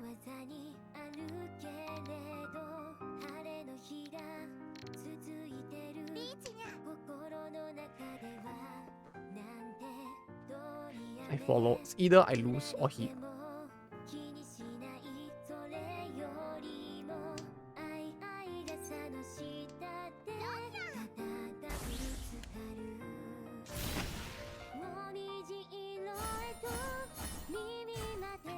Free Ura. Free Ura? Oh, fuck.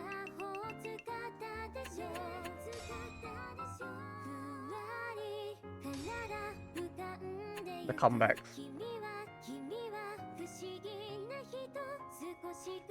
And what were you waiting on? The Angels of Richie. The Richie tilts. Well, yeah, we can look at the match first, so like I can like explain like where what went wrong. Gotta go Uber. All right.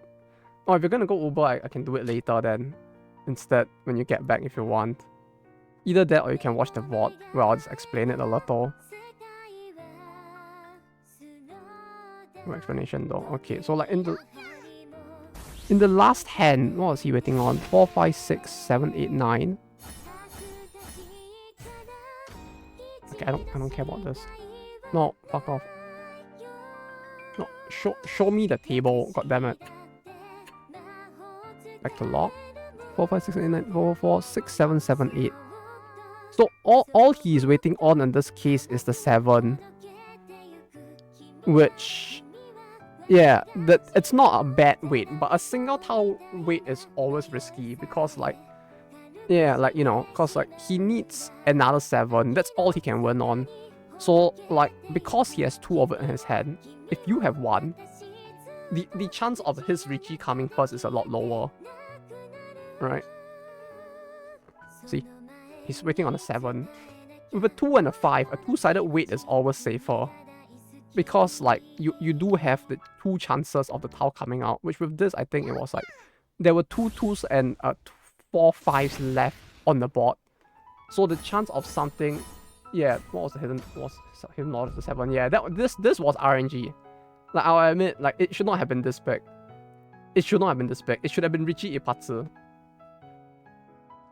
So like it should have been enough maybe for me to exactly go above 3k and put him in 2nd place. But the Uradoras kind of like messed up his vibe completely and put him in 3rd instead. So like in this specific case, you would want, or I guess like if you're gonna Richie, you probably want to do it with at least a 2 tile weight. Because like while it's easier to just not have to think about this weight, it's a risky weight. Because you already have 2 of the tiles that you're waiting a single tile on. Like the only time I can see a single tile weight being like maybe okay is like if it's the pocket. Like you have 5 and 7 and it's 6 in the middle that you're waiting for. Right? If that's the case, all 4 of the 6s might still be somewhere on the board. And because you hold a 5 and a 7, it means that the probability that someone can do something with the 6 is also lower. It's still a risky weight, but it's still a better weight than specifically this. But yeah, looking at his hand, it would be impossible to tell he was waiting on the 7 because like there's just no way to tell what he's waiting on with just this alone. Like you can probably infer would be that like 1, 2, 3, 4, 4, 5, 6. No, there really isn't anything you can infer from this just yet. Like there is no mathematical 1, 2, 3, 4. Yeah, you can't use Suji either because there isn't enough information on the board to start to try to do Suji either. Especially since he Richie, his hand could have had anything. Because he basically gave his no Yaku, he could have given a no Yaku hand a Yaku instead. But in the one that Infidave was talking about before was it South 1? No, South 2? Yeah, this one. Right, where he tossed the 3 and that gave me the... No, he tossed the 6, was it? No, the 4, and that gave me the win. Like, the way you could guess it is that, like... 2, 3, 4... 3 and 4. You had only the 4 in your hand. Wait. Toss the 3 and you toss the 4. In this situation, I would have just not tossed the 4 at all. Like, unless you were willing to gamble on a really good hand. No, your hand was actually these. Yeah, no, your hand was actually quite fine as well. Like, arguably our hands were of the same value, so like 6, 7, 8. It might have been worth pushing. Yeah, at this point, it really is a case of like, it's tough. I would say it depends at this point, because like, it's tough, yeah. I feel like in your position, I would not have broken, and I would probably have lost as well. But that's me being greedy, personally. But in this position, I would not have broken, looking at your hand. Because it's so close. You have a half flush, Akadora, potential chance of getting the last East, and then like also getting East Wind double. Like, it's actually a fairly good hand. You would have to wait on the... Yeah, no, the 5 is dead to you at this point, so like, you probably would have tossed that and waited on a... And what do you draw though? Ah, you drew the 5. Yeah, I would have kept it. Yeah, I would have fallen into the same trap there. I would say the only way to guess that like it would have been dangerous would have been to watch my throws, cause I'm pretty sure like after some point, I think it was here. No, it's not even that late. Yeah, around here I would have gotten a little worried after this toss, because if you were to try harder, you would have seen that like the 6 and 7 were consecutive, and they both came out of my hand. Because if you actually look at the guy's tiles when they're playing, if the tiles were hidden, you can actually see where the tiles were played out from, like this. So the tile, it would show that like it comes out of the hand. And at that point, I probably would worry that a person threw 2 consecutive tiles from inside his hand rather than from his draw. Like, if it came from the draw and I threw both, that means nothing. But when you see this happen, it usually is a sign to worry. Like, this is really like, we're talking about like a bit more try-hard levels, where you're looking at like where the tile was coming from. And you're realizing that this is not a drawn tile, it's a tile from inside here. Which means that the person is probably building into something bigger. Like, it's a very big red flag, I would say. Like this, and then like at this point, this guy has not thrown a single bamboo. He discards this. 4. The 4 gets taken.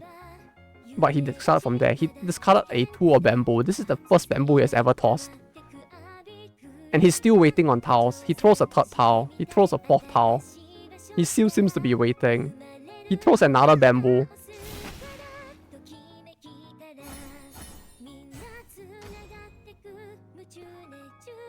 Although, to be fair, the hand was not big.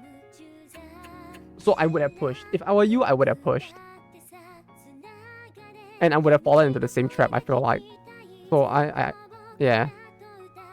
There's not too much I can say there, but like, this is what you would look out for in this situation.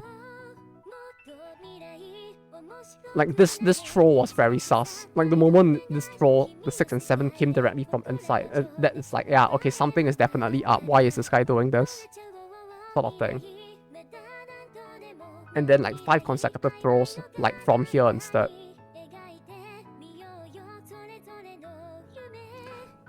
To be fair, nah, but like, it's tough to say.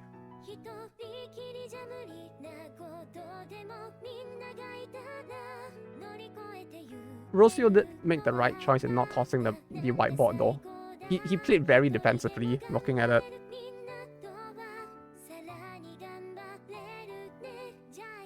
I mean, like, he's probably waiting on something as well, hence why, but, like, not tossing the whiteboard was a very good play.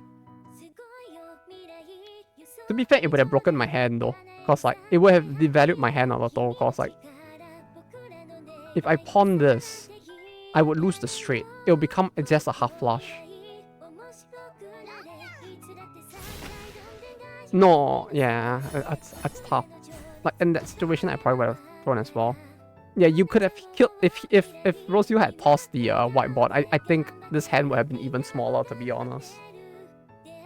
Like, it would no longer be a pure straight, because I would have just jumped on getting the hand completed instead, rather than gambling on the 7. Might as well. I think I had another bit pile. Yeah. It was fairly late that you kept it till. Like, usually by, like... This is just a me thing. You don't have to, like... You can just take it with a grain of salt. But, like, by, like, turn 6 or 7, I would usually toss if I do not have a pair. But I'm fairly risk-averse in general. So, like, me doing that is, like... Some people might say it's too early. Some people might say... You know... It's too late, but usually around... I don't know, I don't think people say it's too late, but people might say it's too early, but 6, 7, I'll usually toss it, because, like, for me at least, I don't like to take the risk of someone getting the easy win. The only time it gets stuck in my hand is if the hand keeps building. Like, in this situation, I'll just toss, and just toss this instead of the S. If anything, in this situation, I would have kept the salve instead of the whiteboard. Because the salve is a safe toss. Like, I'll toss the whiteboard now to deny anyone from getting the whiteboard, and I'll keep the salve so that if I ever need to toss a tile, I can just toss the salve and I'll be safe. Because if this is not going to build into anything, and it's this many turns in, I personally wouldn't want to take the risk. But that's just me. You don't actually have to follow that one.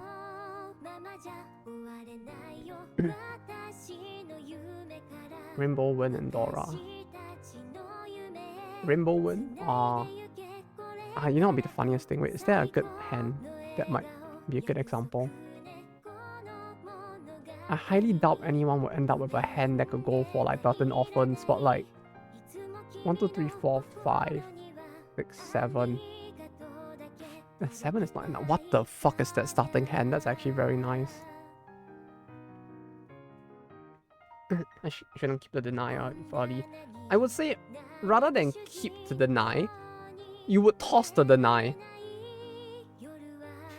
Because if you're playing with people who aren't very good, or very new to the game, tossing it and letting someone take it might actually fuck them up instead. Because it basically means that you're probably gonna fall... With the standard new player mindset, they'll probably like go straight into making a hand that can they'll take the whiteboard, and then like, okay, now I can build anything and still win, and the hand will basically end up being small because they'll just take it as a get out of jail free card to not have to think. When you're playing with a bigger group of people, when you're playing with people who are better, and I don't mean like me, I mean like actually good players, it's like you would toss it early so that hopefully you don't have to get stuck late, unless you know your hand is shit. Like at that point, the bigger issue is like how well you know your hands. Like you would look at this now. 9, 8, 7, 6, 1, 2, 3, 4, 5. This is a bridge. This is nice. This is very iffy. This is slow. So like this is a slow hand. So like, if you feel like you at this point in you already wanna like give up the hand, you could just toss this early instead. Because rather than like, if you keep it to deny it, the issue is that it basically means that you are giving up the possibility of you being the one who can win in the round. And you're also increasing the possibility that later in the game you will feed the winning tile instead if you try to push for a win.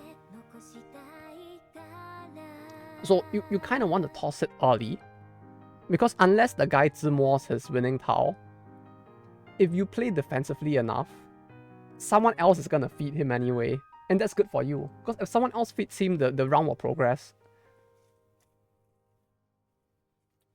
But if you keep the tile and someone waits on the tile, you basically lock yourself into not being able to win. Because if you toss the tile at that point, you definitely lose. So like, usually what I would do is toss it early.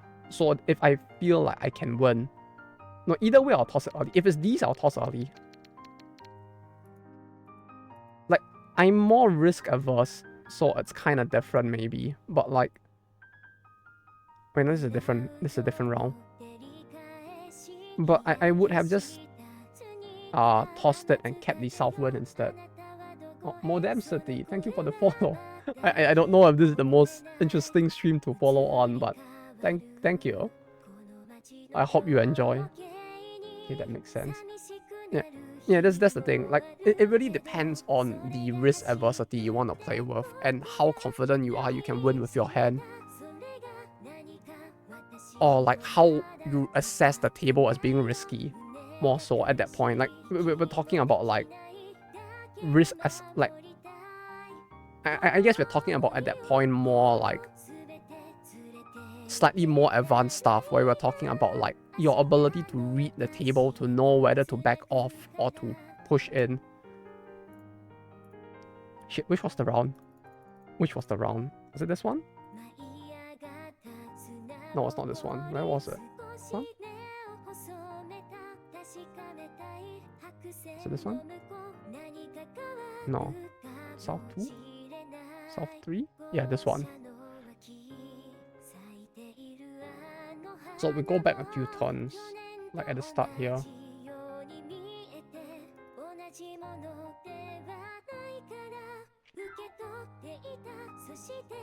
So this was the starting hand, right? This hand doesn't look 4, 5, 8, 8, 9, 9. Love your YouTube channel. Thank you. And stuff about that. I didn't know you stream as well. I stream sometimes. The thing is, I can only really stream after work and on the weekends, so it's very inconsistent. And we mostly just chill and like play games here. But yeah, I'm glad to hear you like the YouTube stuff. I feel like recently the videos have gone in a more game industry side slant. But I do plan to bring back more of the Weep event videos as well, since that was kind of what started the channel. So yeah, hopefully those videos are interesting to you as well. So it was the first time as an almost 40-year you an anime con. You know, I've been interested in pop culture anime, Japanese. I never went to one. Huh. Yeah, I guess it might be a little tougher to get to one as well, depending on the specific town you live in. But hopefully it was enjoyable. I was unlikely to win, so I was kind of holding Ninja Thousand to pick up something. If you feel like you're unlikely to win, I would recommend tossing it early, if anything. Like, I would go with the reverse, because if you hoard the danger tiles, you run the risk of being stuck in a position where all you can throw are danger tiles, which is basically where you don't want to end up, if anything. What did you get? Got a 2.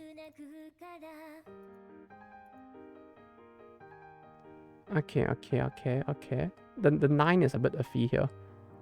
I would have tossed the west. Yeah, you tossed the west. Tossing the south makes sense. The 7 is iffy. Yeah, the tiles you were drawing made it a little iffy to toss. I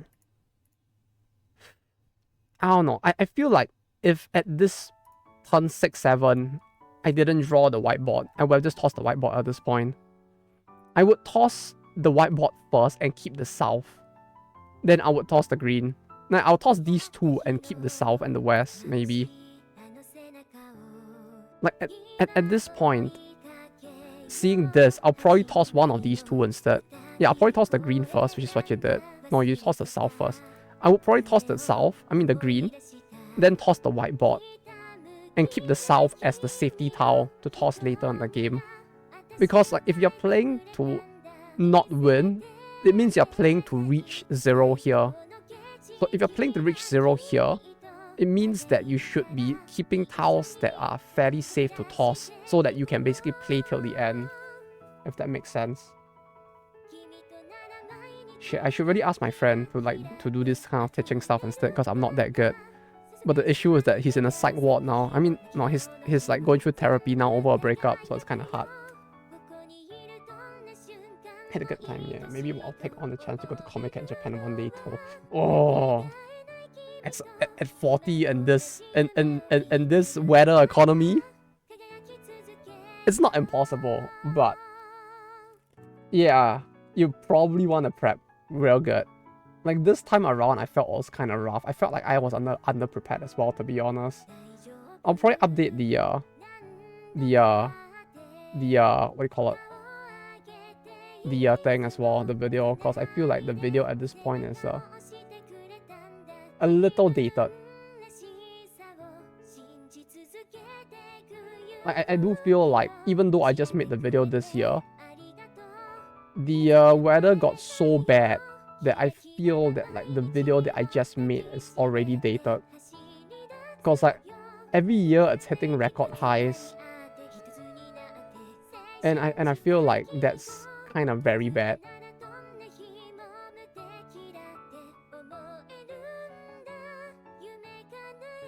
Give me a shot of curry in the old people line. They call me. Yeah, winter is better now, I would say. Winter is a lot better. Summer is rough. Summer is very rough. Winter might be a little bad as well, but if you're fine with winter, I think winter is a lot better. And then a pandemic of heat cold, so we're just going to a con. Yeah, that's what I'm thinking. I'll probably make an update video at some point because like it didn't used to be this bad. It's the thing with the weather in Comic Cat. Literally like every single Comic Cat, the max temperature has been going up. To the point that like it actually feels worrying now. Like, you know, like 10 years ago, when I first went for it, I guess it's more than 10 years at this point. And back then, it's like, I think it was like 31, 32 was the top in like summer. Like, and like that was like considered to be like, yeah, this is pretty bad, isn't it? And then now it's like, we're in like 37, 38. So like the video definitely needs an addendum, as you said. Switch dates to start a bit earlier and in the middle of summer. I feel like they should just do it in spring and autumn instead. But like people did bring up very good points, which is that like it would probably clash with other cons, which they probably want to avoid as well. Because there are a lot of major cons in spring and autumn as is, and there isn't a good public holiday aside from Golden Week. And but no, they are on Obon, I guess. But in Golden Week. But like, if they put it on Golden Week, it will clash so hard with so many other events. Also, this year's winter is kind of different since it's not on the 31st instead, which is kind of cool. It's humid, but man, it was 40 yesterday and it's not even the hottest it's been here. That sounds really rough, yeah. Crazy that the temperatures are getting this high nowadays. Are there any cozy cons not as massive as Comic Cat? Oh, there are plenty. I would say with the other cons, it's more about like what you want to see at the events. Also, do you guys want to play another game? We could play another game.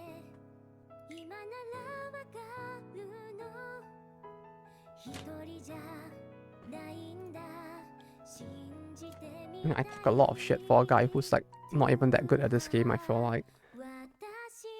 What's my thing at now? Like, I'm nowhere near competitive players, and like all of my friends were competitive players, so I feel like a complete like scrub playing this game. Like, playing with them was tough, because like everybody knew, like within the first 5 discards, like what you were building, and I could not understand it. 71 defense, baby! Although my English one is pretty bad. Actually, no, it's about the same. Use the idea of the niche con guide. I do have a few videos about like niche cons as well. Do you know which sims are good for travelers? I have never used any of them, so I have no idea. You could get one of the portable like Wi-Fi's instead though, rather than a sim. I feel like a portable Wi-Fi would probably work better. Like, you can get that at the airport itself. And if you get that, then multiple people can use it, rather than having to cater to one guy's phone. So I would recommend getting that over just like a single SIM. The record has been since 46. That's horrible. That's just horrible. The fuck, how do people survive that? I think that the record here is 38 maybe. That's already terrifying enough. 46, it sounds unimaginable. But yeah, there are plenty of niche cons. I guess the thing with niche cons is that with the niche ones, you kind of need to... You kind of want to decide like what you want to see at the con. If you just want to generally go to cons, like multiple different cons, then I would say to pick your travel period during Golden Week or Obon. Any recommended telco? Docomo should be fine. I feel like Docomo would typically be fine enough. But yeah, Golden Week or Obon, because Obon, these two periods tend to have a lot of different cons going on. So like, if you can't decide on what you want to see, you can kind of get like the equivalent of a Comic Cat spread out across multiple days with like less crowd. Otherwise, it would probably be more of like picking specifically when specific cons happen. For example, if you are very into Love Live, like today I just went to the Love Live exclusive con. That was fine. Like, it wasn't overly packed. It was fun enough, I guess, if you just want to look at stuff. But the issue with a Love Live exclusive con is that Love Live doesn't allow artists and creators to make goods. So all you get are books instead. And so like, you don't get as big a variety of stuff to look at, but that is very series specific. So like, I would say,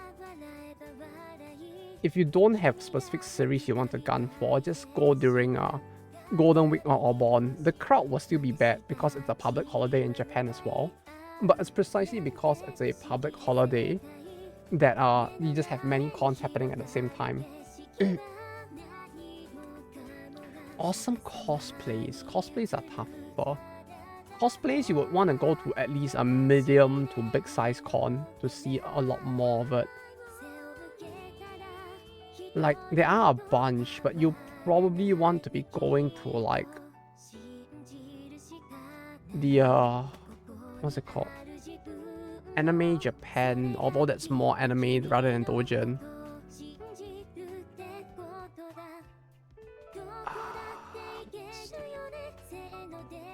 Nico Nico Chokaigi?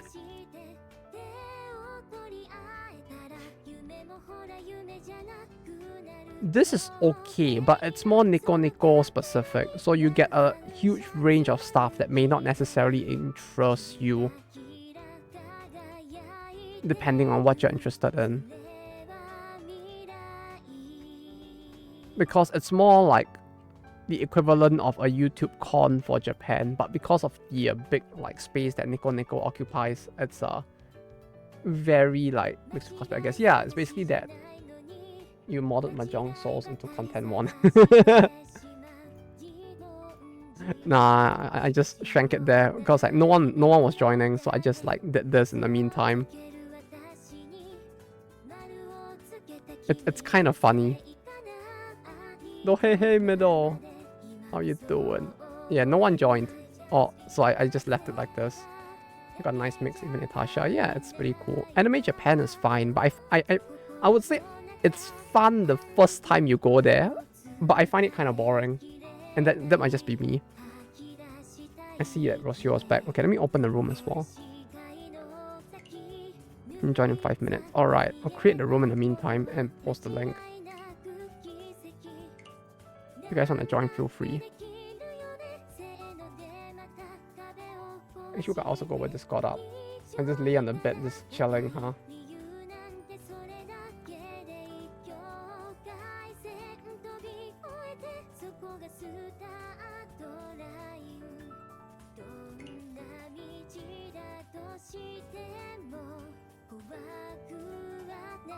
Like NFS.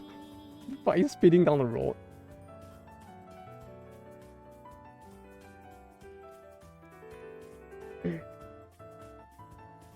I'm starving for time this week. It's on my mind when to buy a GPU yesterday.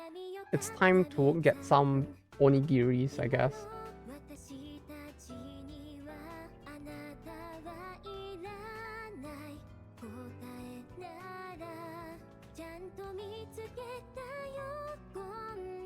rice is the way to go, clearly. Now, I guess onigiri might be expensive there, huh? What's the cheapest thing you can get? Because cup ramen isn't really that cheap. Like, the cheapest you can really go is, like, if you're cooking yourself. So it's kind of tough. For a rice ball, alone scrap pot. Buy, like, does the apartment have anything to cook with? You can always consider buying potatoes and tofu or something, and you just survive on potatoes, tofu, and like a little bit of vegetables for an entire week. At least you get a balanced diet, as depressing as it sounds. So kitchen here, oh, that's a big oof. Yeah, even cup noodles are gonna be expensive, so it's a rough. So is Nico surviving? I heard there have been some controversy where they are charging the premiums even though the service is not working or something. I mean, they just got hacked recently, along with the entirety of Kadokawa, I think, so things aren't going good for them. But yeah, it could be worse. I mean, they're still surviving. But more like there kind of isn't anywhere else for people to go to other than YouTube. And the whole reason why Nico survives is because they kind of do fulfill a niche that YouTube just does not serve within Japan specifically as well. But the event itself was fine. Like the last time I went there this year, it's like there was a Nikkei was celebrating their half anniversary there. And there was a whole bunch of other stuff as well, like the illegal stuff as well, so it's fine. What's Bilibili doing in Japan? I don't think anyone uses it in Japan. Like, I'm pretty sure Bilibili is mostly just used in China still. There are obviously like some influencers who do it, but typically influencers who do use Bilibili are using it with the understanding that they are pandering more towards the Chinese audience, because the majority of people who use Bilibili are from China. Since it's a Chinese app and all. Currently in Japan, at least, people are using either Nico or YouTube. I don't hear a lot about people actively using Bilibili. They would go to Bilibili and like pick and share the videos on like other sites, but they don't like use Bilibili per se. Okay, this is good. But yeah, if you want to look at cosplays, these two are good. If not, if you want something a bit more interesting, Wonderfest? IMV still alive in Nico. I mean, I would say mats are more alive than I would say mats are more alive than EMVs, or than Project KB is cancelled. Cancelled?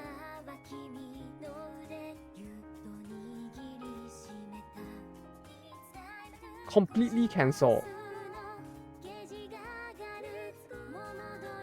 What the fuck is going on? Danny Chu's website back in the day. Ah, Danny Chu. Ah, the guy's a fucking legend, I swear. Check the Twitter. Are you fucking serious? What have you got to say, sorry man? Why are you pointing at me? It's not my fault. Bruh, 6,000 people have seen the video. It's not that many.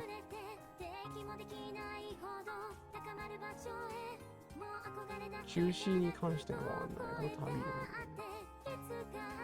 未熟により未熟さにより別にこれ以上にはおかけしないため、またご不便をおかけしないよう重視することにいたし応援してくださったのでよろしく。現在配信中のゲームのファンの方々にもご迷惑をおかけいたしました。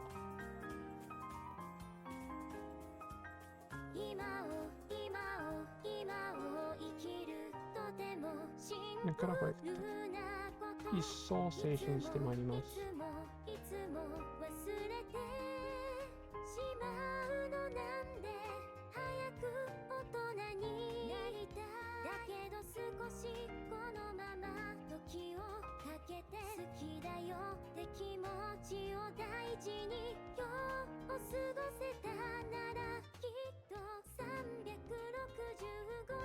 まあそうなりますよね、結局。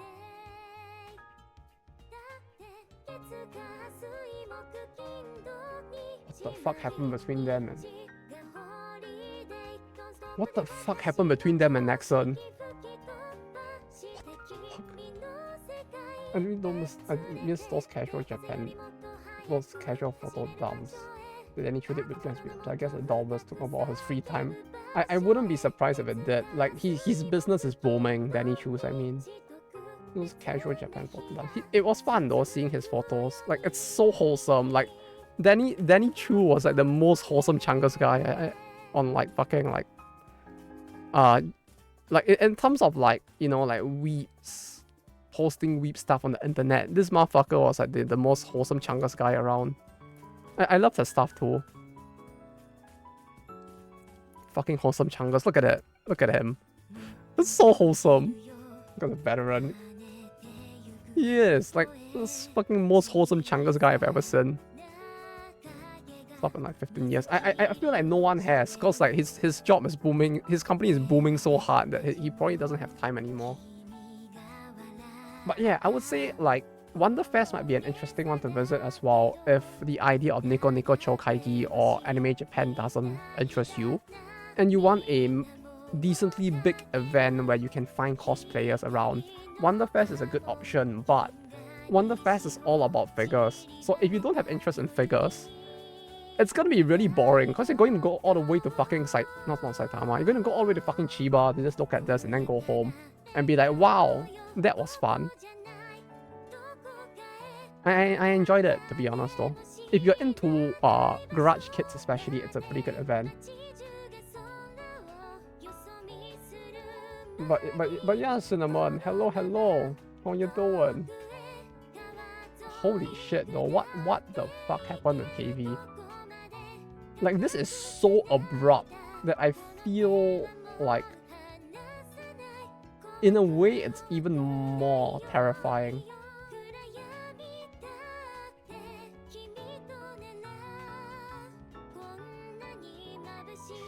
Like the inverse is now true, where like it's actually terrifying what the fuck happened.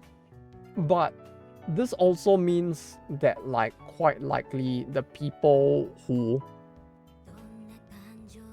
this puts them in an even more damning light. Like you get what I mean, right? Like they did nothing but put this out and apologize to the people who, because they specified in the thing, apologies to the people, the fans of the game that is currently running. So like they are basically vindicating in a way the words of the people who were saying that these people did a bad.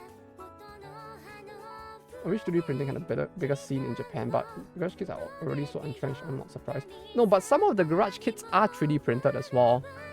Like they 3D print the parts and then you just have to put them together. Like you can find those at Wonderfest as well. There are actually a lot of 3D printed figures. You can get those there.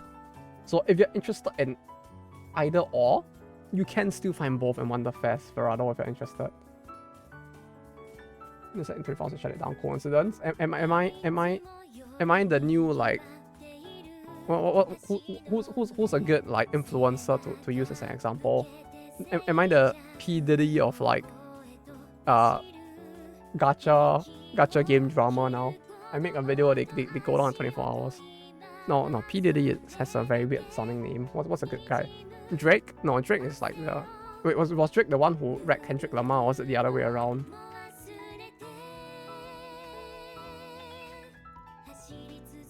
Yeah, I'm the Kendrick Lamar. Am I the Kendrick Lamar of like, you know, of anime gacha video talker peoples?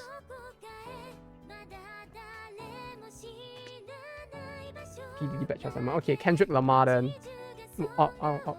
Let's go with Kendrick Lamar. Truth be told, I know nothing about P Diddy other than his name. What's linked to room? Oh, it's pinned. It's pinned, route. Just click the pin. I was there when the first Gundam and Odaiba was doing, scratching hot augers, waiting in line, getting. there is still one in Odaiba now at least, so that would be interesting to see if you're interested in that still. I mean, I would say rather than me, I feel like the more interesting thing is the whistleblower and their company coming out. Like if it was anything, it's definitely not me. It was the whistleblower, I feel like. It happened over the weekend as well. Like, right? Saturday, Sunday. They announced this on Sunday, which means that something so big happened across the weekend that it happened to cause them to like decide that like, yeah, okay, now's the time to stop. So it has to be the whistleblower, right? What the fuck did the whistleblower even talk about? It's either that or like Nexon actually sent them a cease and desist on like the weekend or something, which is also insane. What's in Odaiba? Odaiba has the but yeah, Raul, do you still need the link? It's in the pin on the chat, but here you go. Odaiba. Odaiba has the giant Gundam and the Statue of Liberty as well.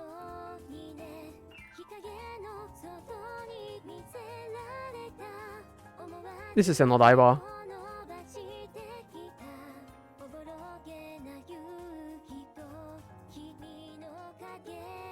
I call it Little America. You know, it's like how like they have like Chinatown or like Koreatown. This is America town. You have Odaiba, but yeah, you have the giant Gundam.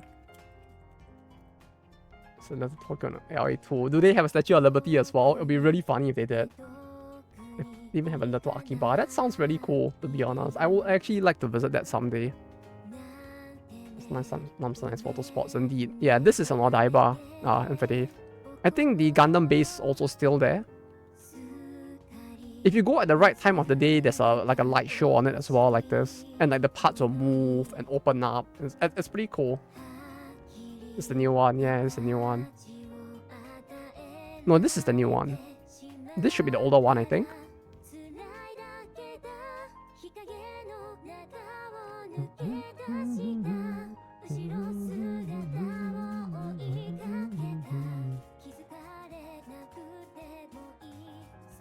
It's very rundown and dirty, which is standard for LA, but still, that makes me want to go there just a little less. Even for last slot. I don't know, like Rod said something about asking. Rod asked about the link, so I sent him the link. I don't know if he's gonna join, but like I did send him the link. So we'll see. That in the park was that moved in front of that mall. Oh, I didn't know about the park. That was probably quite a while back. The first time I went there, it was already in the mall.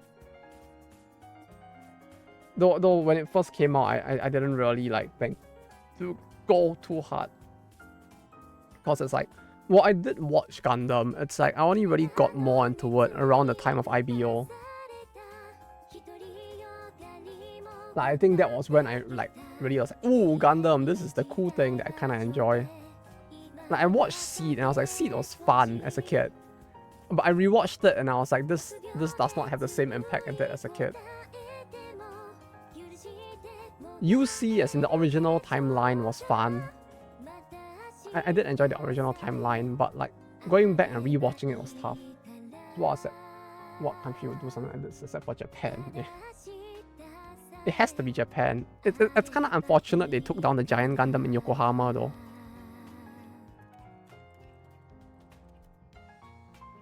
It's being a bitch. No worries, Rod. Take your time. Yeah, this one was quite unfortunate that it's gone. At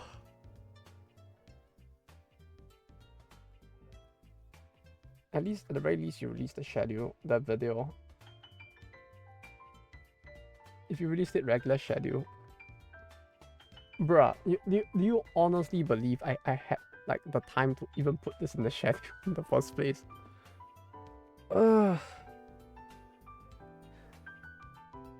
No, see, in the end, I was justified in releasing the video immediately on Saturday instead of waiting a day and then like doing the preview and then releasing it on Sunday. Because if I released it today, fuck, I would have to redo like the entire fucking video at this point or just scrap it. I would preview the video and scrap it.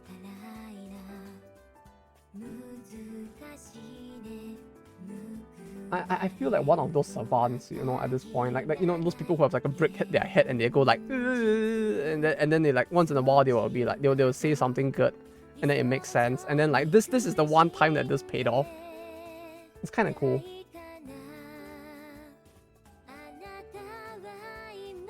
I found your channel through YouTube recommended as well. I am glad that YouTube recommended actually starts recommending my videos now.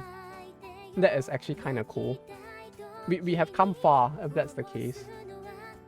You know, it still blows my mind thinking that like second time room number. Oh, let me resend it then.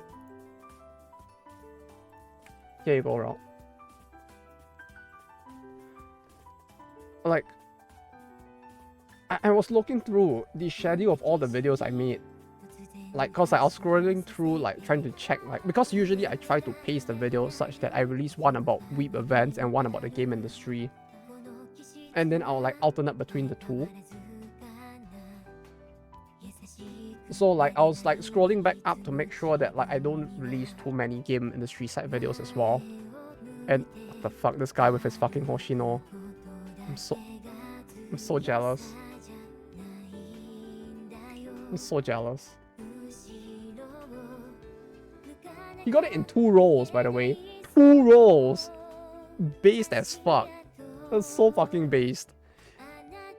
He sent it to me. The image of him rolling it in like 2 rolls. It's so based. I have no comments. Other than, that's very based. I have nothing else to say. It's just like, okay, well. It's fantastic. Yeah, looks like it truly is. It's very cool. But yeah, it's kind of cool because like I scrolled back through the videos to like see like what I have made in the past year while trying to figure out if I should be increasing the number of event site videos over like everything else. For now at least, because like there has been an obvious imbalance in recent days because like usually when it's like a sudden video that I add into the schedule, it's gonna be industry related in some way. So like, it always tilts towards that direction in the end. So like, I was looking back and I realized that like the Blue Archive video came out this year.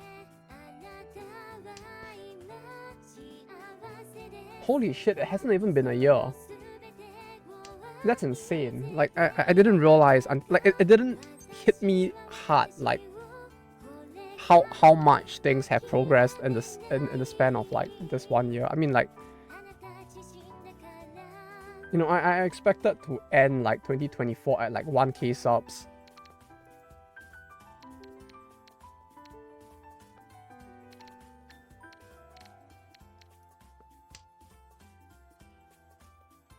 Where's that BGM? What the fuck? Hello? Game?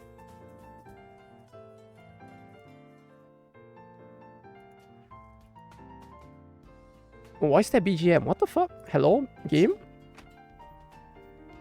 I have BGM off. Okay, yeah, sure.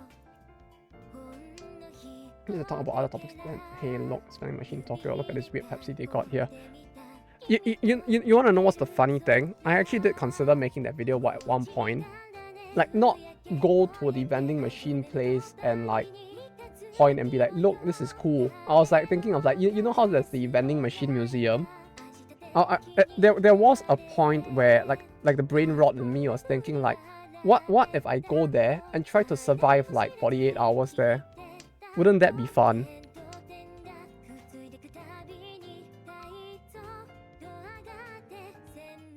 No, like literally there's a vending machine museum somewhere close to Tokyo where they have like vending machines going all the way back to like the 70s and 80s. And like what I was planning at the time in my like brain rot little head was how about I go there, I do the talking about vending machines in general, and I also try surviving there for 48 hours. Like I just don't go home. Like if they close the place, I'll just sleep on the side of the road at like the trees in the forest nearby, and I'll try to survive off of the food and drinks and that vending machine place for like a few days or something, and we'll just turn that into a video. Which sounds like the most god-awful thing I could have ever thought of doing. That would be funny. Sorry, vending machines. Yeah, but you see, surviving with vending machines in that place is actually fairly doable because the vending machines there essentially have like... what's the word? The vending machines there essentially have like... drinks?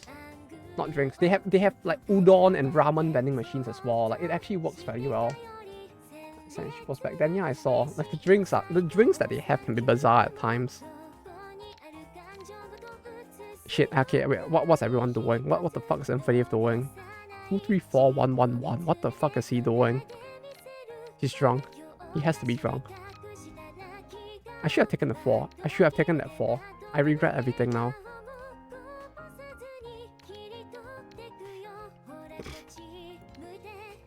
I should toss the 5.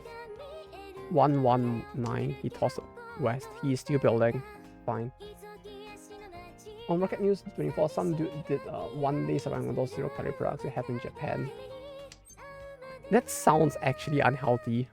Although I shouldn't be one to talk when I talk about how the brain rot made me think of doing like fucking like vending machine survival challenges. Like, I don't think it's my place to be talking about like how insane what they're doing is.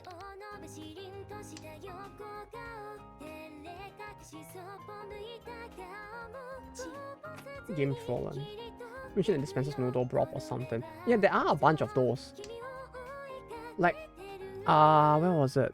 I think it was Kamedo. Kamedo has a fairly good ramen place that has a vending machine for ramens outside.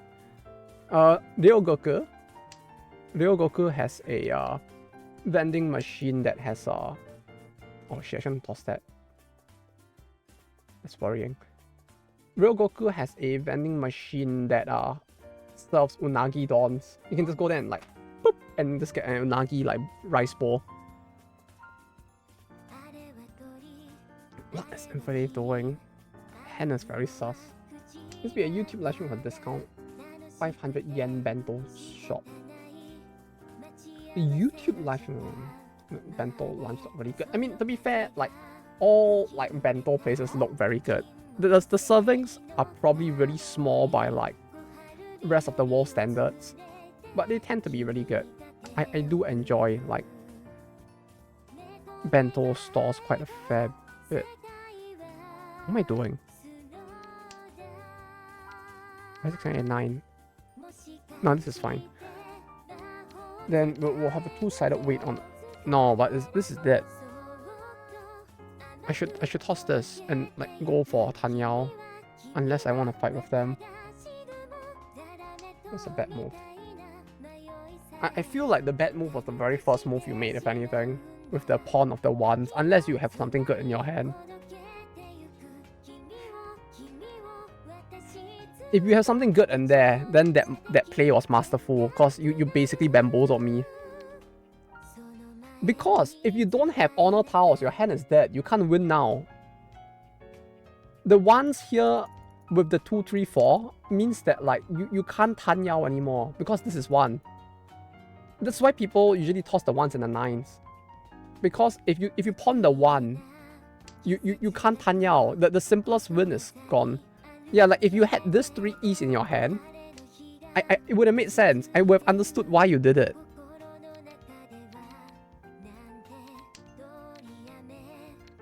That was the missing piece of the puzzle. I kept the double East, yeah. Oh, both were draws. Oh, that's pretty sad then, yeah. This could have saved your hand. The triple Ist that the game is trolling you with would have saved your hand. The top 10 bento lunch occasions would be interesting for our travelers on a budget.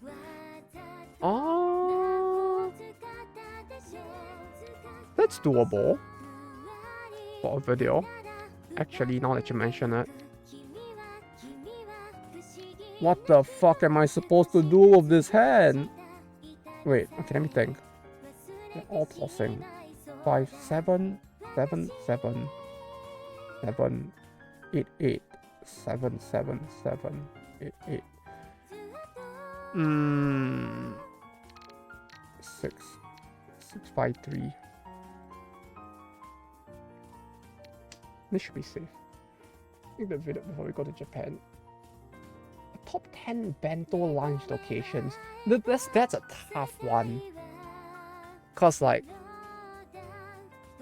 I can, like, no matter where you go, you'll probably be able to find really good budget bento locations.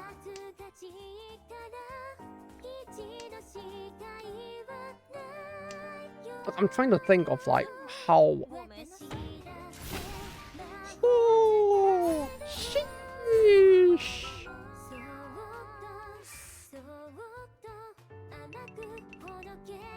That's a good weight, actually. That's a good weight.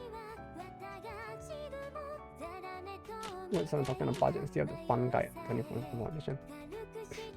Yeah, it would be cool. I'm just trying to think how one will go about making a video like that, because like there's so many good bento places that are on a budget, because like the food won't taste bad more often than not. That's how I feel, at least. YOLO! Oh! Oh! What's the worst that could happen?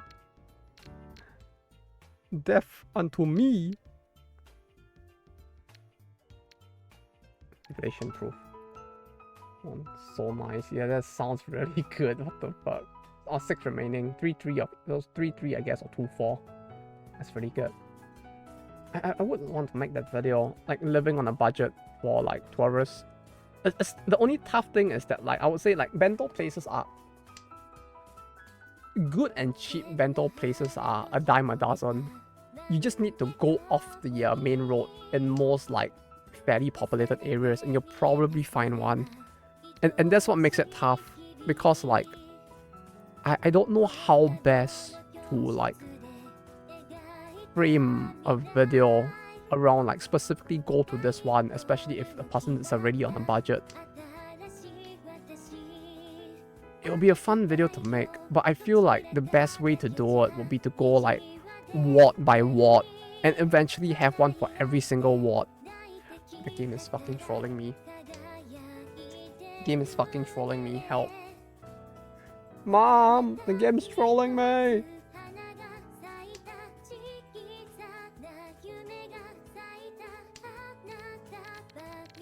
Mama. Mama. I don't have an eye for places to store since you already overwhelmed with all the signs and the bars in the city. Yeah, that's the thing.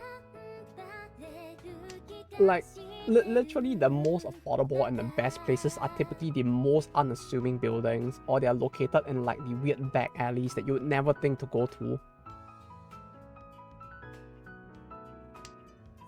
Like, it's always those areas, and that's what makes it tough.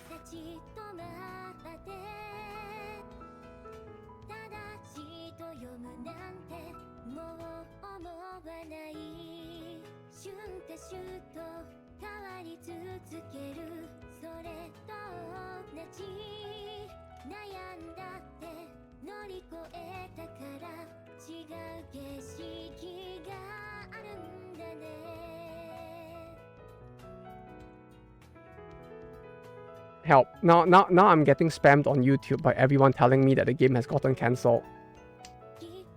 Looks like Asakusa and Osaka. Only someone to what? I went to like, quiet area of Tokyo, yeah. Yeah, it's just a lot of those. Like, I would say you would be going to like office areas or like Bakuro Yokoyama. Bakuro Yokoyama. This area. Which is fairly close to Asakusa Bashi. Right, Asakusa is here. Asakusa Bashi is here. Bakuro Yokoyama is around here. And this area is a lot of office areas. And like work, the place that the average worker would be. So this place is fairly affordable. Let's sell bento from a specific time. Oh yeah, those are quite fairly common as well. It's like food trucks. Yeah, there's plenty of those around. It's like...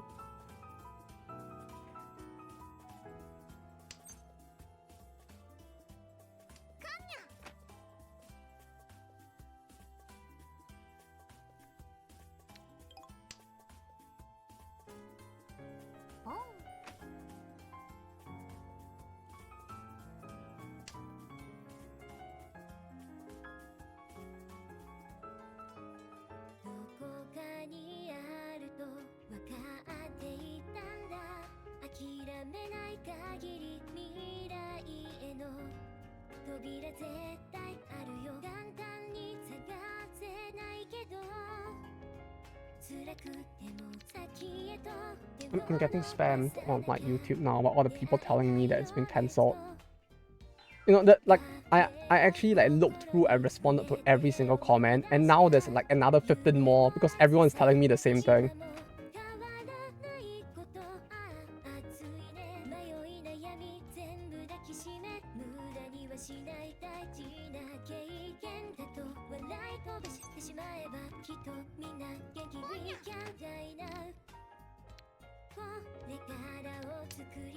A lot of video time. Is there even anything to follow up on?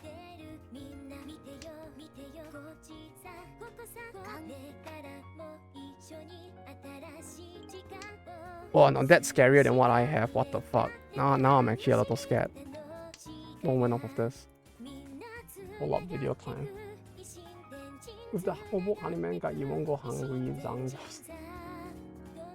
There's a lot of kitchen cards that are great. The issue with kitchen cards is that they usually like change every day. So even if I tell you that like there's a store there, from my experience at least with the places I've worked in before, there are a lot of areas where the kitchen cards rotate on an almost daily basis for the weekdays. So like trying to get something good might be tough, or like trying to recommend something good might be tough unless you can miraculously make it on that one specific day. Huh? That's very sus. He has to have something, right? It's good hands, huh? No, but like, what the fuck is this? 1111 234 666. Is this not that? Am I missing something? Rosio's hand looks good. Mine is kind of stuck. I guess I could try it. There are some like actually decent like bento places. It's easier to recommend good places or like good affordable places rather than like fully budget places. It's really random to find a good place like that. No, but that's the thing with Tokyo, like I guess not just Tokyo, but like that's the thing with like Japan in general. The good places are always the most random places. Like the only advice I can give people is like, if you want to find good food, go into the Shotengais that are not recommended. Shotengai, like the shopping districts that are not on your standard tourist map. And you just walk and you find a random store that has something that looks cool and you just buy and you eat. You'll probably enjoy the food more. And it'll probably be more affordable as well. Because it's not geared towards tourists, it'll be cheaper.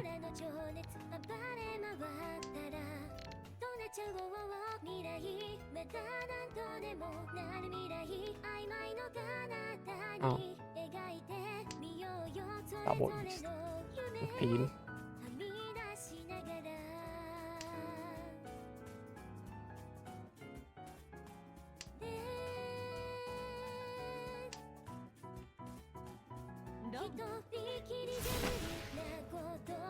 Oh! You did it.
Oh, sorry. There's so many people messaging me right now over the thing. It's getting quite unreal. It's $300 USD. Okay, what the fuck? Yeah, the pain of like the repeats is rough.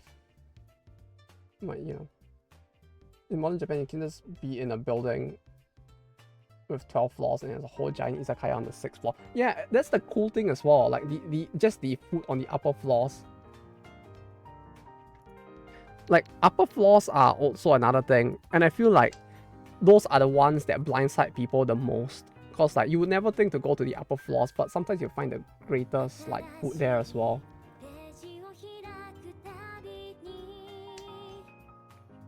Like I do enjoy like 1, 2, 3, 4, 6. No, that's not enough.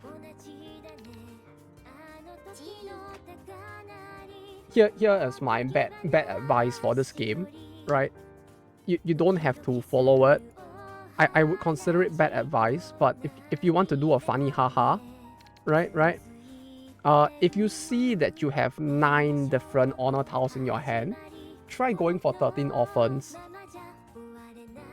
If you don't get it, too bad. But if you get it, it'll be the funniest shit ever in the world. That's my shit. Yeah, no, it's like this conversation we're having is great. I'm enjoying it, but like there's literally like 15 different people telling me that Project KV got cancelled, which I'm great that people think of me enough to actually like, you know, tell me as well. But at the same time, holy shit, that's a lot of people telling me like the thing. I don't know how to respond to all of it or if I even should.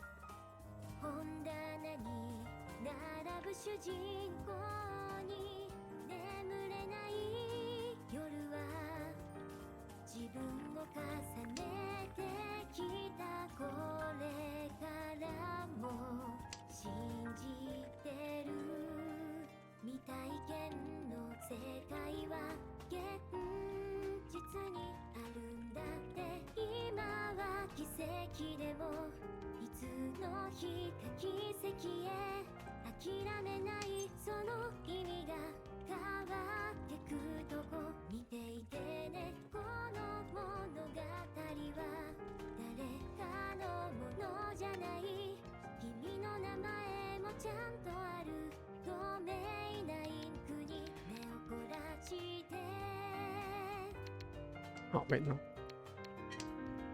Is it you? Just give a like to the comment and move on. No, you see, the thing is, YouTube likes to do this very, very stupid thing where, like, the way I check if people are commenting on videos is I go to, like, this thing on the YouTube channel section called, channel comments and mentions, right?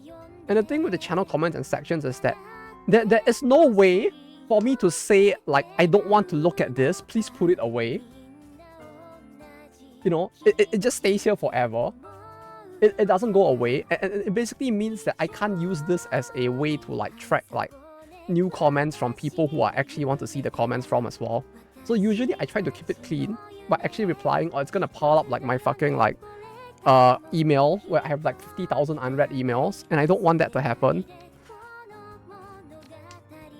So I just like typically I do try to respond to all of it because it keeps it clean. And, you know, it's fun to talk to people as well. But at the same time, like, everyone telling me the same thing is like, I don't know how to reply because I haven't even, like, I have not even, like, completely internalized how I feel about the situation right now. Because, like, if you ask me personally, right, the way I see it is that you can call me naive or like stupid for this, but personally, I don't want to see any game just suddenly die like this. Because regardless of what game it is, right, someone somewhere out in this world probably was looking forward to it. And for someone somewhere, this game might have been their rock. Right? The one thing that gave them motivation to keep going on. So for me, it's like, I would rather, you know, it obviously it's not gonna work, right? We don't live in the perfect world where all the games can operate forever. But that, there's a part of me that, you know, would hope that that can happen. So like, as much as like, I feel like what happened in this situation is very unprofessional, because we don't have the perfect information of what truly happened, it's hard to say with like full certainty like what happened here. And because of the way this has now ended, I think we'll never get to know what actually happened here. It's the thing as well. Like, we just won't anymore, because, like, I don't think anyone is gonna come out and make a statement on this anymore until, like, maybe 6 years later, where someone interviews Isaka-san or something. Right? Like, we won't ever know whose fault it was. We get no closure. Blue Archive still loses its, like, core members, and KV is dead.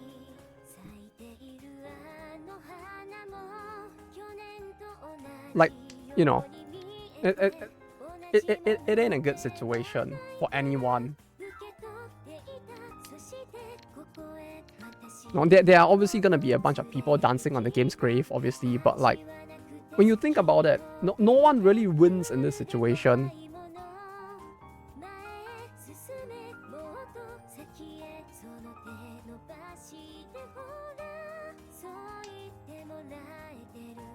Like, I do personally believe that, like, if all the information that comes out on Blind and everything is true, this is very unprofessional of them, right? And I believe that, like, every game dev, you know, we all have the minimum, like, we all have the minimum, like, obligation, I guess, to do our best to ensure that the game that we are helping to run doesn't, like, die because we choose to fuck it up, right? We should just give our all to at least try to keep the title going, even if we don't agree with everything that's being done with it. And if we don't agree with it, we should just leave the company, because everybody has the freedom to leave. But to go and actively and overtly sabotage a project that brings some people happiness in this world somewhere is something, to me, that I feel like it's kind of unprofessional, as people who are basically being salaried to do a specific job, especially someone being paid as much as they are, right? Because, like, while games are all about fun, for the people making the games, there's also an expectation of professionalism that you should have in working on a title. But now we don't know, and we probably never will know, if these people who left, like, how, like, we know what was written on Blind. And the thing is that now, because of everything that happened, it feels like the information on Blind looks even more compelling, but we'll never get to know, like, how much of that is true anymore. And now people are just gonna shit on them even more for it. Game dev war has no winners. Yeah, it basically has no winners.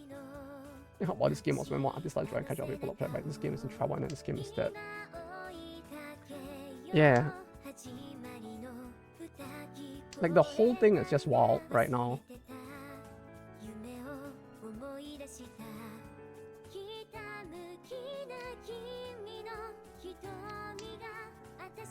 Shit, I have not been looking at who has been tossing what. This might be bad. It's been a couple days. Yeah, I don't think it's even been a week. But the fact that it escalated this quickly probably means that Nexon stepped in. Like, if there was ever a part of me that doubts it, now I'm pretty sure they are. Honor tiles route are the red, white, and green. So this one, and this one, the red, white, green, those are honor tiles.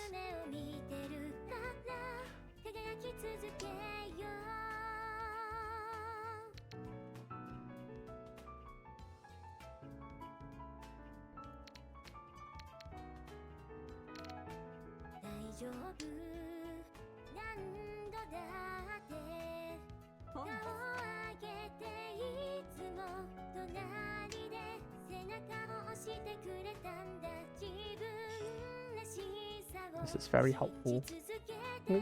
Called Dragon Tiles by some. Yes, Dragon Tiles work as well. I guess it's more like honor tiles is the term used by this game.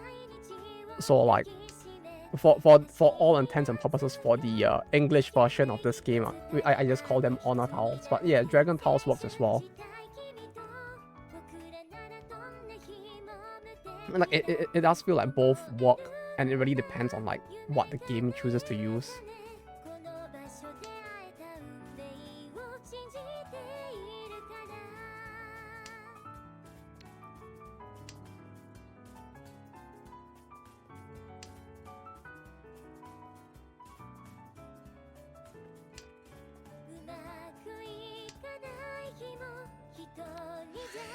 Okay, wait, I need to think for a little bit. I've been very distracted. 5, 6, 7, 8. 5, 4, 3, 2. 2 and 8. 2 and 8. 8, 8. 2, 2, 2, 2, 2, 2. 6 out. 7, 6. 5, 4. This might be risky. Okay. Oh, okay, that's fine then. Oh, someone joined. Who's this?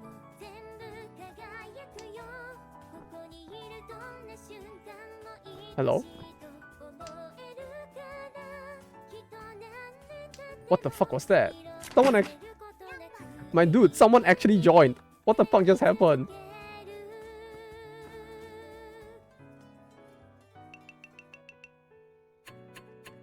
Spooky. Actually spooky.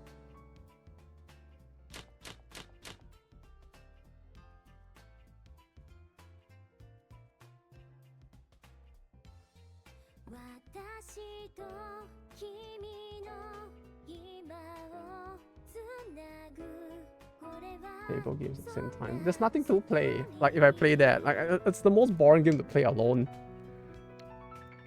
I guess my hand was the only one that was actually complete there though, huh? That's cool. Having a complete hand just for the Tenpai. Oh, it's 2? Wait, who else was on Tenpai? It was just me, right? Or was Rosyu on Tenpai as well? Because both Infinitive and Route are down on points, which means that... No, yeah. I think no, Rosyu probably did as well, huh? No, it's not. Am I understanding correctly? No, at the end, no one won that round. Basically, I was on Tenpai. Tenpai is where like you're one tile away from winning at the very end.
Does win count as honor? Win is win, but it functionally works the same as honor under specific situations. So in the current situation, you are north because there's an N in front of you. And east is written in the center, right? So east is also a honor tile in that sense. No! No! Are you kidding me? I could have...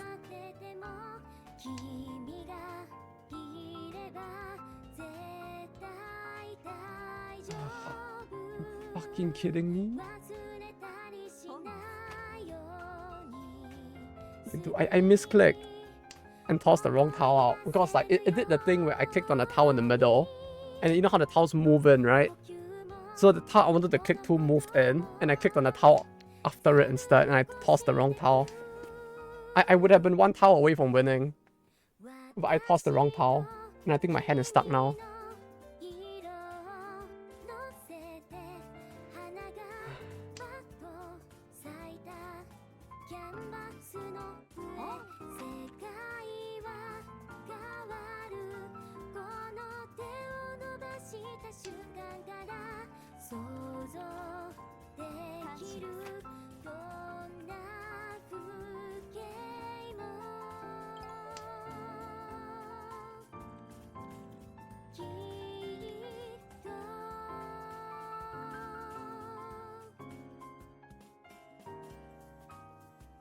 So my hand is open now. Your hand is open now, yes.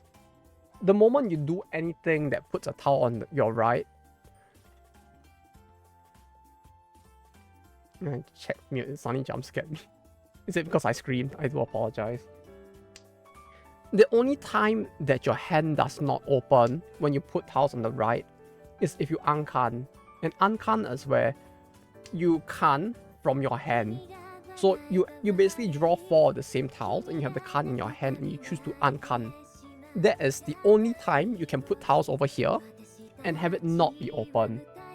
If not, the moment you put tiles there, it's just open. Also came back, but it was ultra loud for some reason. Now that's a big wolf right there.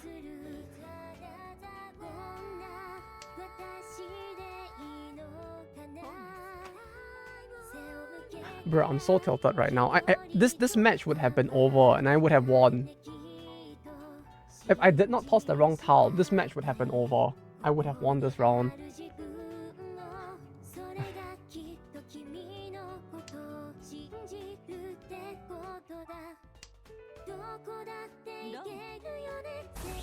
Man.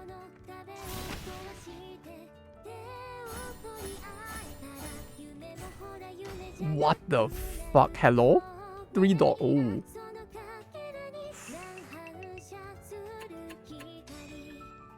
You feed him the Dora? No, it was the base Dora. Ooh. Damn, goodbye. Oh, that's a critical hit right there.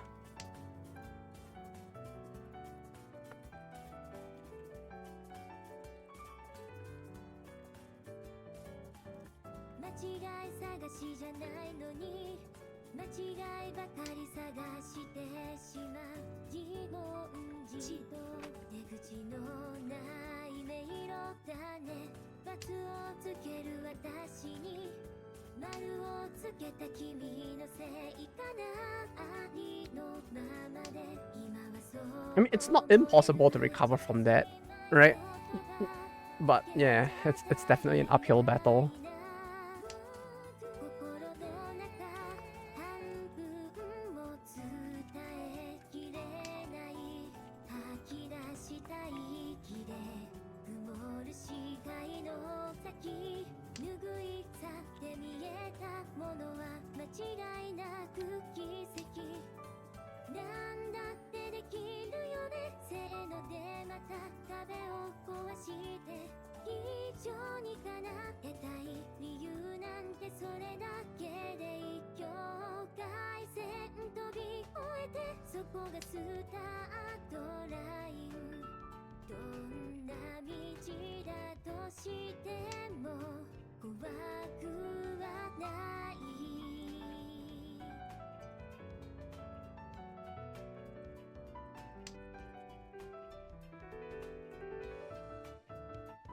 I'm just wondering, do all the companies in Japan sell these Ichiban Kuji tickets, and what else do they have as exclusive or collab items? Coming to third looks impossible. It's possible. You just need one good win with a good hand with Doras, and you'll be back in it. You just have to do that to Rocio once, and you'll pull him back to everyone's level, and you'll probably be like able to recover with 12k. Ichiban Kuji is okay, so no, it depends on what Kuji you're looking at. Family Mart does quite a few. I don't recall Lawson's really doing it. Typically the ones I can think of are actually Family Mart instead, but there might be in the rest, I just don't see them as often. That said, Ichiban Kuji is kinda RNG whether or not they'll even have it in stock, because like, you know, sometimes there just isn't any, cause like it all just sells out because people buy it. So sometimes you just won't find it there, and you have to like go to multiple companies to find it. As to everything else, it really depends, cause like most convenience stores typically have something that's always running, except 7-Eleven maybe. Sometimes 7-Eleven I don't see them having anything at all. But yeah, typically they do have like some form of collab or exclusive, be it like drinks, ice cream in summer. Sometimes they will have like Bochi the Rock, Hero Aka collabs. there will typically be something, whether or not there'll be something that'll be interesting specifically for whoever is there. That depends more, I feel like. You can buy the Kuji prizes at resellers if you can find them, yes.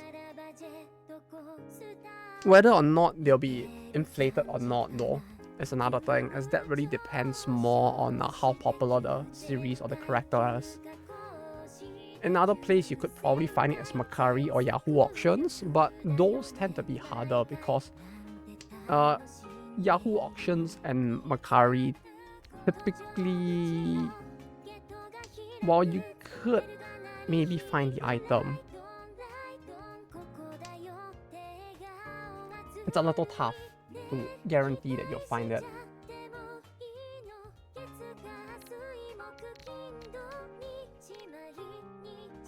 Because yeah, it's very dependent on the demand and supply in the market at the time.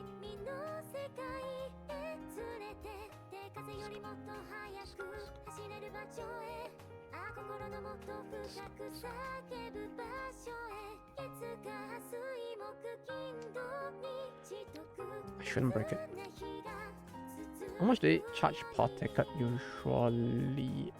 Seem a lot to buy them all up or only one ticket per? Oh no, if it's a Kuji, you can just buy it all up if you want to.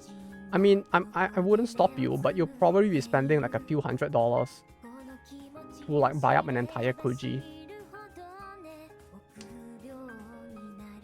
Because the thing with a Kuji is that it's meant to be that like you just buy a ticket that's randomized, and most like convenience stores don't stop you from buying it out because they just want to sell it out. They don't really care like if one person gets all of it. And that's not fun then, yeah. In a way it kinda isn't because of that, but yeah, you could just buy out the entire Kuji if you so wanted to.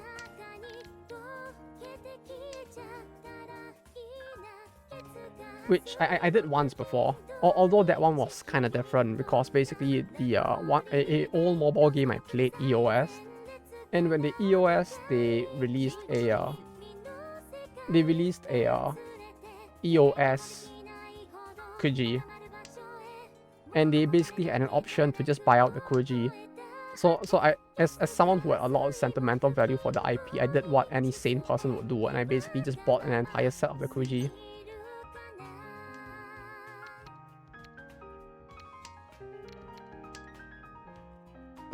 Fuck, how do I toss now? 4, 5, 6, 9, 8, 7, 6, 6, 5, 4, 3, 3, 3, 3, 3, 4, 5, 8. This is the safest toss.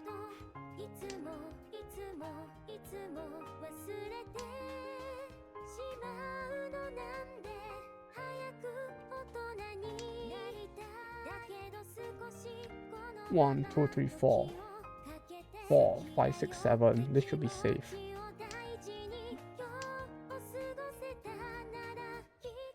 Feels good when Suji actually works out, since like Suji can sometimes be a trap as well. But the 4 is safe on both of them.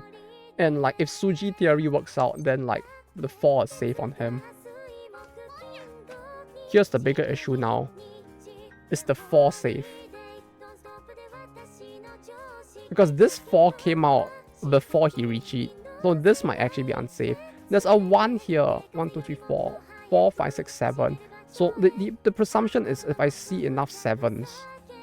No, but he didn't toss a 7 himself. So the 4 actually may not be safe.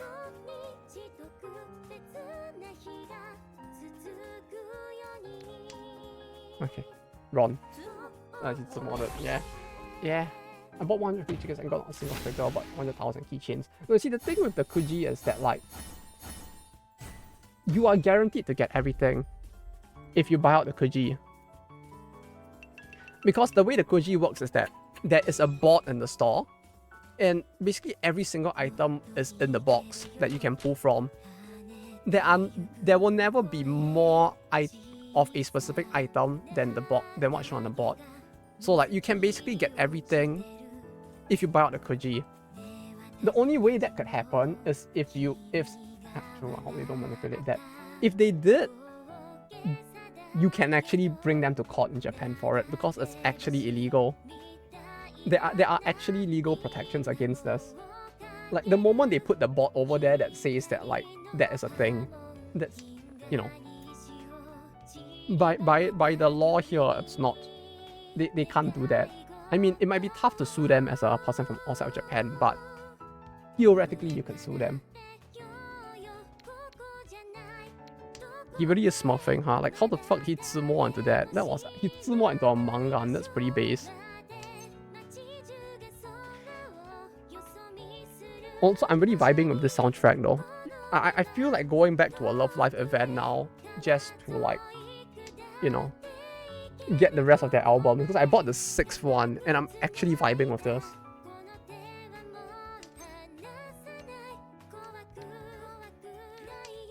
I feel like this is a genre of music that I don't usually listen to, but I'm vibing a lot with this. Nice that they take collector rights seriously. I guess more so than collector rights, it's more gambling rights, cause like, in spite of the fact that pachinko exists in this country, gambling is technically illegal. So like the when it comes to stuff like this, it's just taken a lot more seriously by the government overall. Background is so chill. Yeah, it's great. Like I can actually sit here and vibe to this. I love this music.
This is more isolated.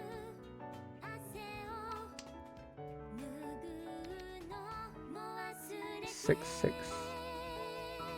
8, 6, 7. Nah.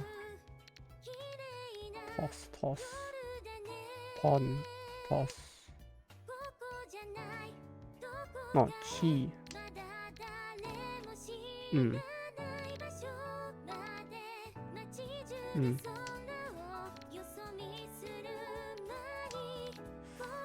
This hand is very middling. It's gamble kind of. Yeah, it's not a gamble purely for the reason that there's technically no payout. Or that's how it's considered here, I guess. But yeah, it's more like, in terms of this kind of stuff, the government is a little stricter in general, even though like pachinko payouts are still a thing that you could get.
Dead hand again. How's it dead already? Wait, what did you do? Your hand shouldn't be dead yet. Wait, show me. Show me. I'll be the judge of that. Good to know it's regulated and there's actually all ABC values in there as well as the game. Yeah. It's typically a what do you call it? There's a word for it.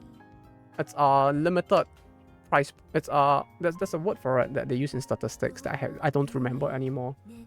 The thing where like the box has a limited number of items inside.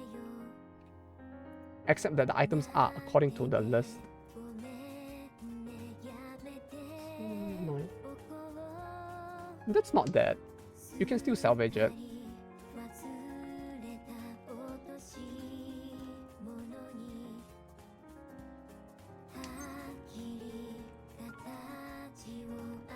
Oh.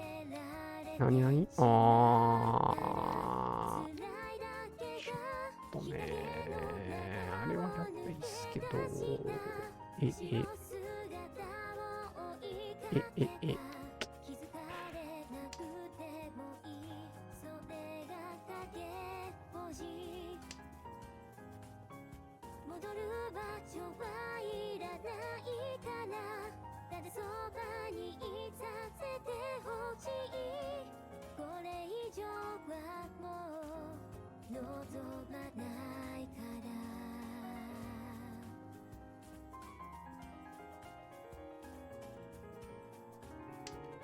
You do when all the big cries are gone because you only the smartest on this and won't buy. That's why last one prices exist. The last one exists to tempt people to buy even though you know, there isn't really a reason to. I mean, the store itself won't do it. But what Kuji runners do is that they basically have a last one price where if you buy the very last Kuji, you get an item that is pretty big typically. That's a trick. Yeah, that's typically the workaround. So your last one price has to be really good typically to like get people to continue to roll even though the A price is gone. Because you see, the thing with the Kuji is that like if you assume like you are not the only person pulling from the same Kuji, the only thing that can truly be guaranteed is the last one, right? Because someone else could have pulled anything else in the gacha before you, but like the only thing that is guaranteed is the last one. So if the last one is good, people will pull just for that. What's it this time?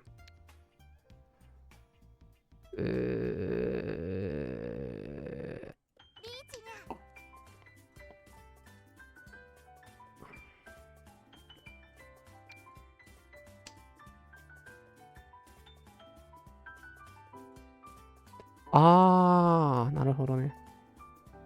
Gacha math. Yeah. I guess more so than gacha math, it's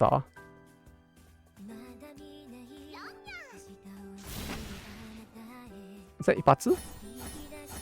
It is.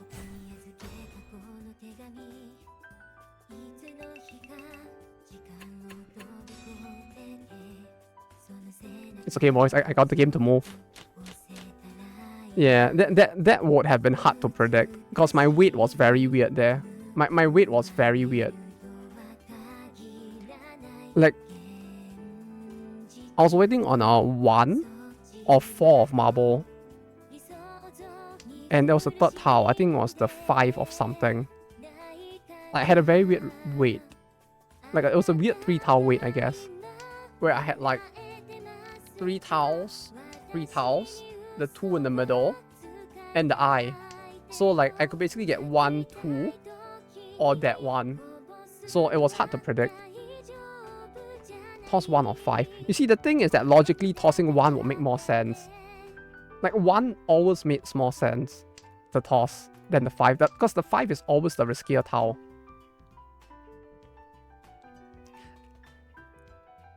Especially in that situation, it was a very specifically weird hand that I had built into on accident that made it like that.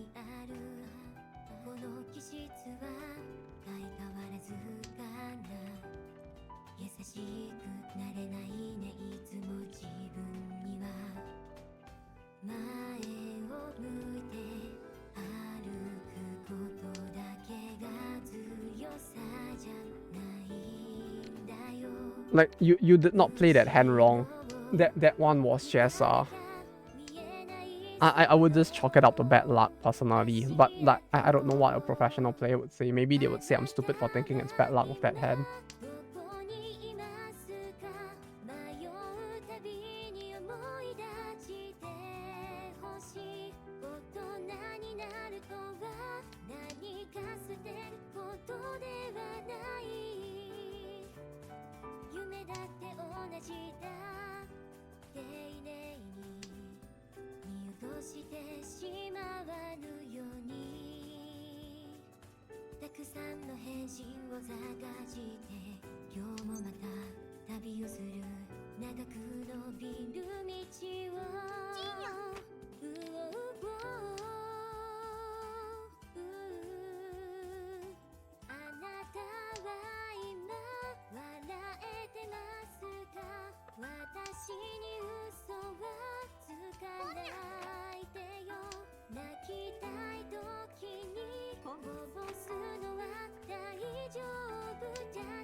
No ipatsu for you. Wait, fuck. No, actually, no. This doesn't deny your ipatsu. I still have to, like, walk around this. Fuck. Okay, wait.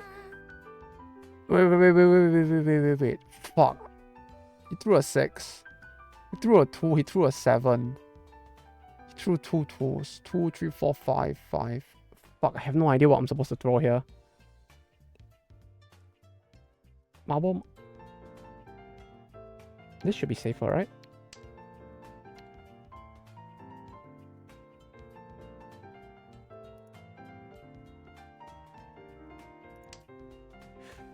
Oh, okay. Any hot items coming? Is there anything else that when it comes to figures, collectibles, much? There's a lot in terms of like much.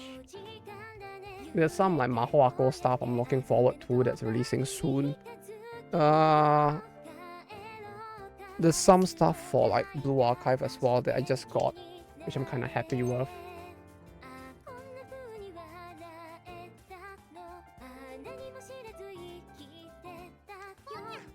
Wait, give me a second. I need to think about this again.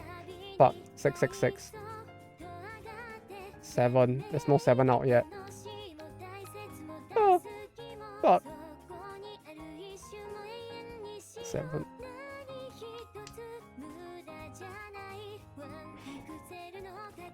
Oh, he DC. No, roll.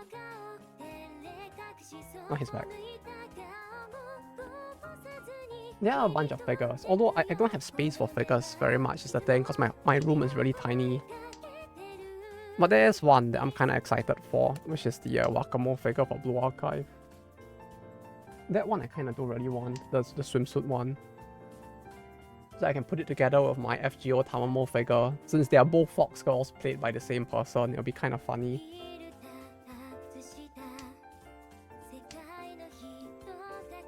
Aside from that, what else is there now? Wait, what has he tossed? 7, 6, 5, 4. 4, 3, 2, 1. So he's either on... So can I confidently say that he's not on a toy? Maybe. It's 4, 5, 6. 5, 6, 4, 3, 2. 3, 2, 3, 5... 3, 2. No, the 2s are all out. There's no way he's on a 3, 2. The 5, 6 though. 2 6s are out and a 5 is out.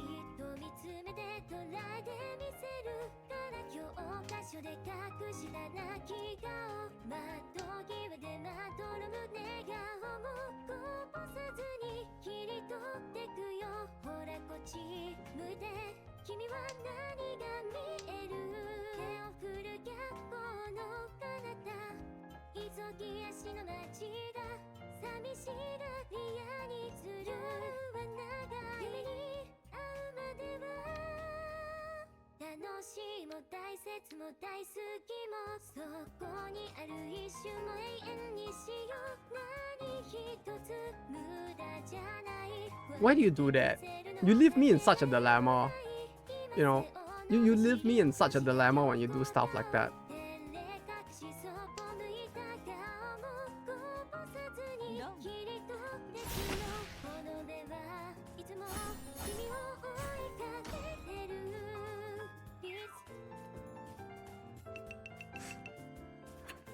Come back. Fuck. See, this is why you don't toss the whiteboard this late in the game. This is why.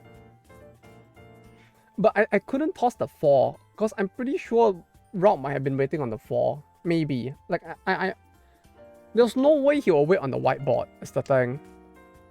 Like, realistically speaking. For double as well. Oh, you were on a double! Oh! So all of my calculation was for nothing, is what you're saying. Good to know. I was calculating so hard, and it's just like, oh yeah, dude was on like a fucking Chichitoiko. When you want the Kurisu Makiseke figure with all the CRT monitors. Oh, that one looks like it'd be really good as well, yeah. No confidence gorgeous, the Kitsune mask. Yeah, I love it. I'm so excited for that one. But yeah, my home has no space for figures anymore. Like, if anything, I recently went on a spending spree, so like, what I also have with me is the first print of the Maho Ako Blu-ray DVD as well, Blu-ray box as well, that comes with the cast-off figure. So like, my home has simply no more space for me to buy more figures.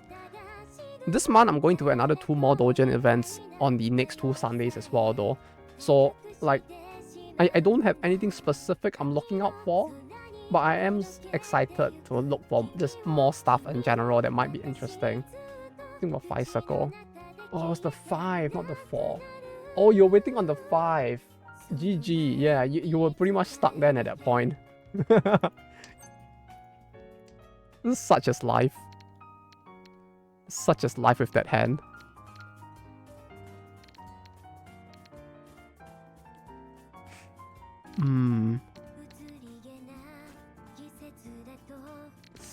More isolated.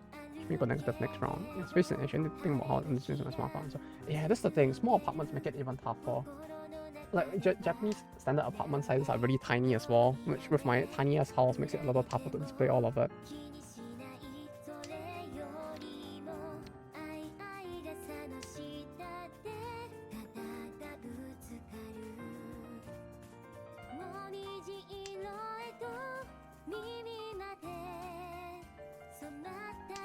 Strong. Ah, that's really sad, yeah. That's really sad. My condolences.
Yeah, bucket with ball. Bucket with ball.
the tiniest ass hand ever just to push the game towards a conclusion.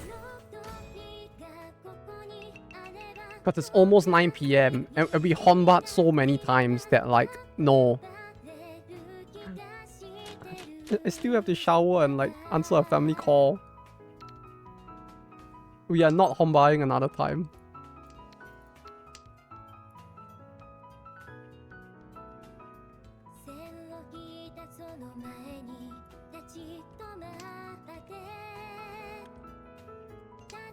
How's it going? How's it still going on? It's still going on because it's east and south wind. It's not just east. I set it to 2 winds, which is the standard that people will be playing at like the higher ranks.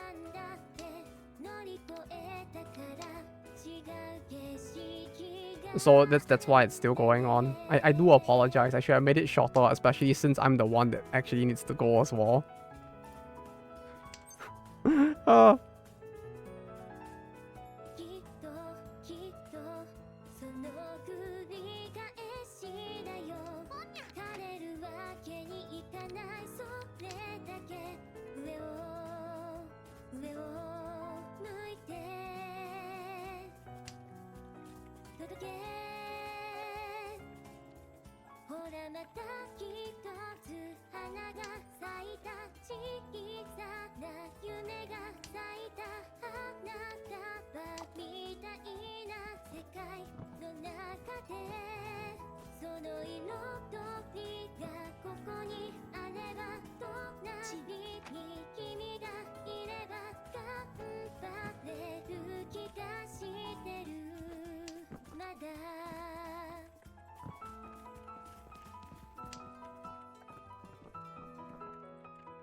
My hand is terrible. Let me out. I apologize, but you're stuck here with us now. Well, I guess there isn't much else left for us to do but to crack out a not so cold one for a Dynamis one. You know, the game may have died, but like, may they find success in their next title nonetheless.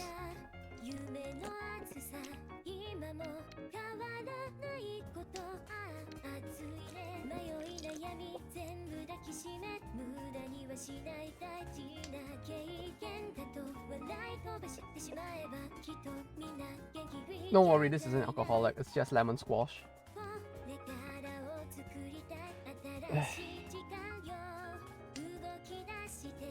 But yeah, like, I would say that like, when you do plan to come to Japan, it's like there'll probably be like plenty of stuff going on all the time. If you want to find old Kojis, you can probably find old Kojis around as well in like each of the different regions. Like I think there are some like old Bandai Namco like areas. Like I think there's one in Shibuya as well where like I haven't talked about before, where sometimes they'll just have old Kojis lying around that you can still roll there and stuff like that. That'll be fun. Do all doubles again. I mean, if the game is forcing you towards it, that means that like, that's a good thing. It means that you actually have the ability to win. And it also means that you have a chance to also win by toys. Because like, if you're getting all doubles, your hand can easily convert. It's another good thing. The only pain you'll suffer is trying to figure out like what to keep when things go too well. Like that. Well, now my hand's dead. Great. Not alcoholic, just 9%. No. It's not strong zero. I swear. It's just lemon squash. See, there's anime on it. So it's just a lemon squash. It's not strong zero, I promise. But you visit Japan to find Okas because they sometimes have like Monster Hunter and collect like Famima. Yeah. It'll also be fun to find as well. Shit, how do I do this? When doubles is round 4, but I already played the 3 once. Yeah. No, but if you can go doubles, at least that means that you still can go triplets as well. So like, you're not hurt too much, I guess.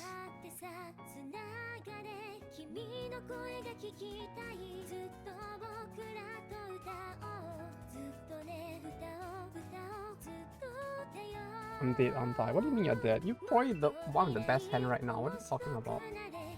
Wait, what happened to like your hands?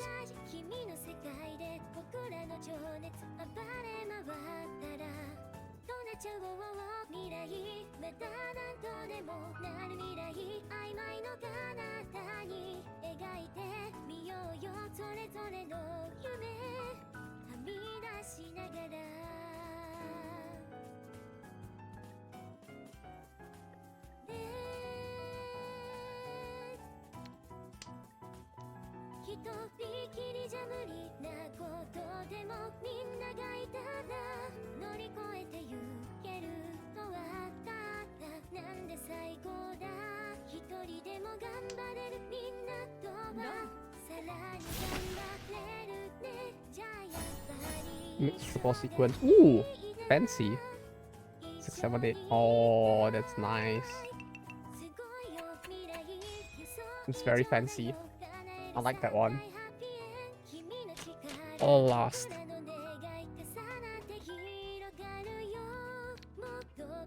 1, 2, 3, 4, 5, 6, 7.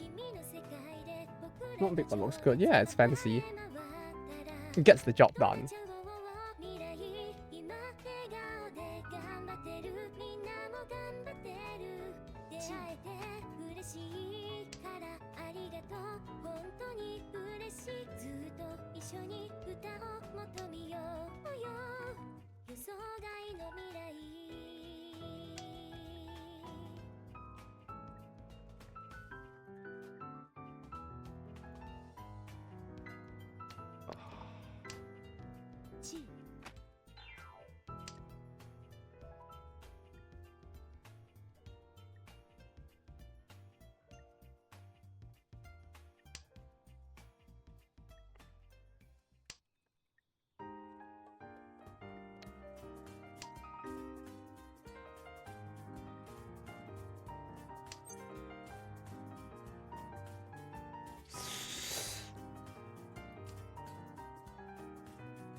Stop giving me this.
I should toss this now before like it gets worse. Keeping this with like seeing like Ralt's dead and then keeping the fucking Dora looks terrifying.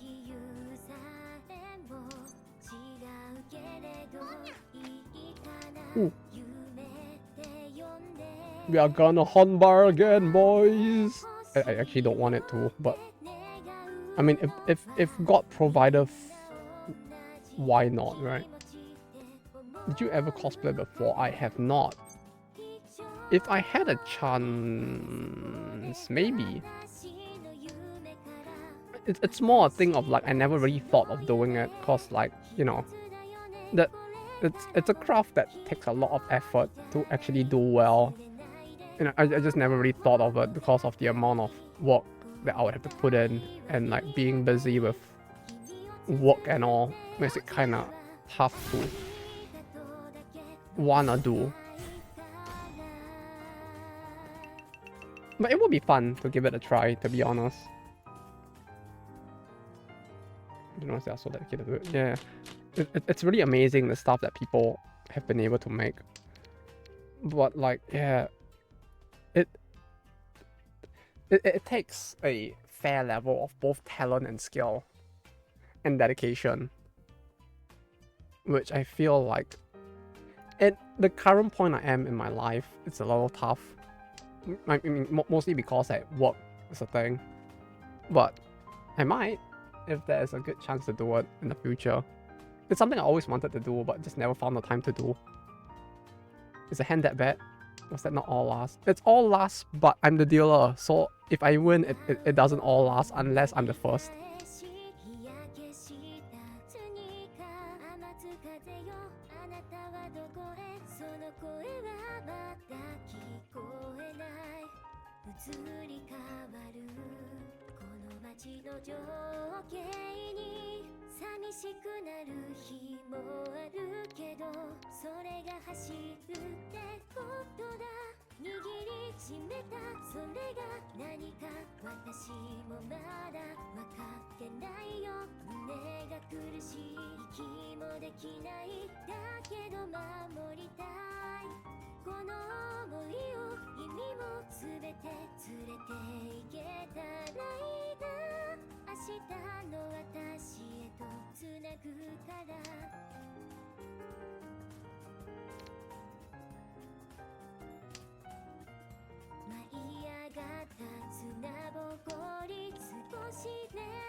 That's something in mind you thought about would be cool to cosplay. I don't know, for me I think it's more like rather than a specific series, it's like I would really want to do armored characters. So something like anything from like a Dark Souls game or like the NCR from Fallout, Monhan, Mecha. Like if I wanted to cosplay, I'll probably go in that direction, more so because I don't want to show my face.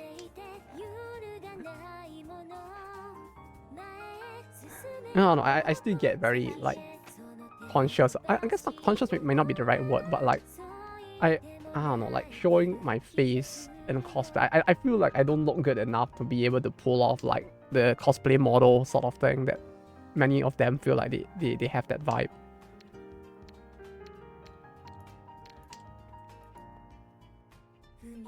And I do like armored characters in general as well. So it kind of fits, cause like, you know, for me it's like I really do love stuff like the knight armor that the armored knight. I mean the knight armor that they have in like Dark Souls and the like, For Honor and games like that, like the Hunter from Bloodborne. Like masked and knight characters, I tend to like quite a fair bit. So in a way, it kind of works out for me. Since it's something that I could see myself like actually, if I do find the time to do it, I could see myself actually putting the time to trying to get that to work.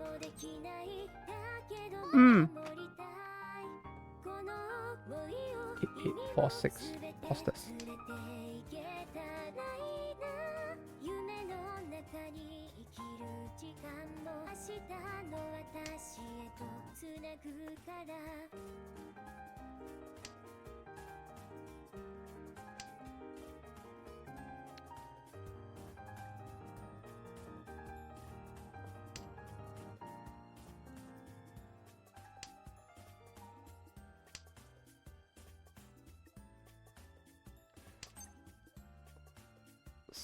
6, 7, 8. 6, 7, 8, toss to it. Garbage hand incoming. Look out.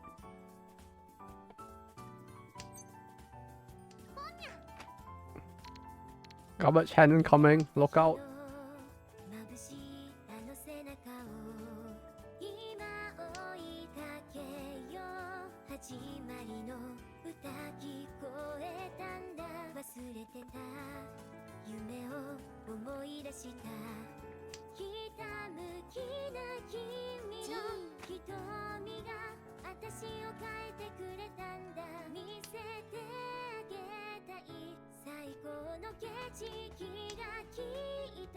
Reese eating everything I throw.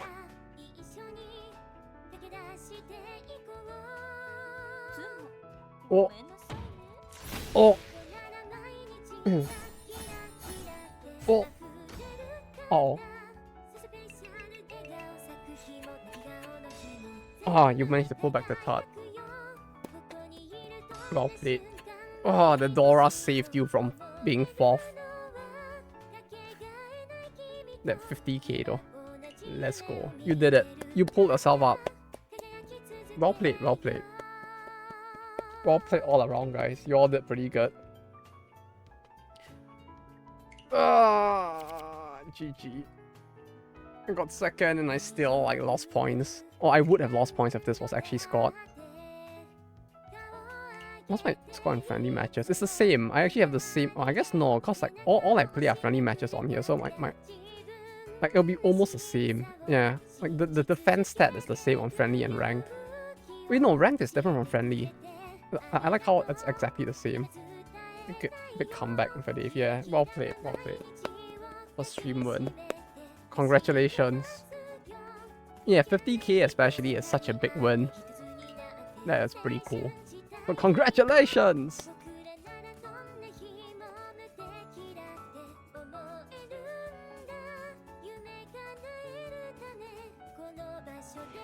No, well, nonetheless though, well played to you too, Raul.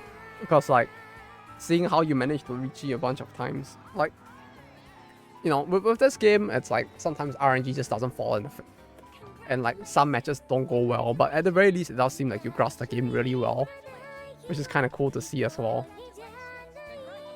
So congratulations everyone. That's it. It's getting late. It's getting late. I'm gonna head off for today. Thank you all for dropping by. Free from hell. We're all free now. Yeah, let's not do two wins again. We can do Mahjong, just not 2 wins. 2 wins is really long, chill stream. Yeah, it really is quite chill. Mahjong is quite chill, because like if you're playing friendly matches, because I don't have to sweat when each move is like 5 minutes. And yeah, I can just shut my brain off a little and like look at chat more as well, since the game isn't as fast paced. So that was fun. It's not face to face. Yeah, and it's not, and like because we can set special rules for friendly matches, the time you have to think is really a lot. Because if you think about it, the base game is like what? Ranked is like 5 seconds with 15 seconds of like holdable time. So like you run out of time really quick, and then you just have to start thinking really quick as well. But with this one, it's very chill because it's friendly as well. So that's nice. We should do this more often. It actually helps me to like relax as well, since it's not very high pressure. But that's it. Yeah, stream schedule is up on Discord. Once again, for anyone who is interested in that.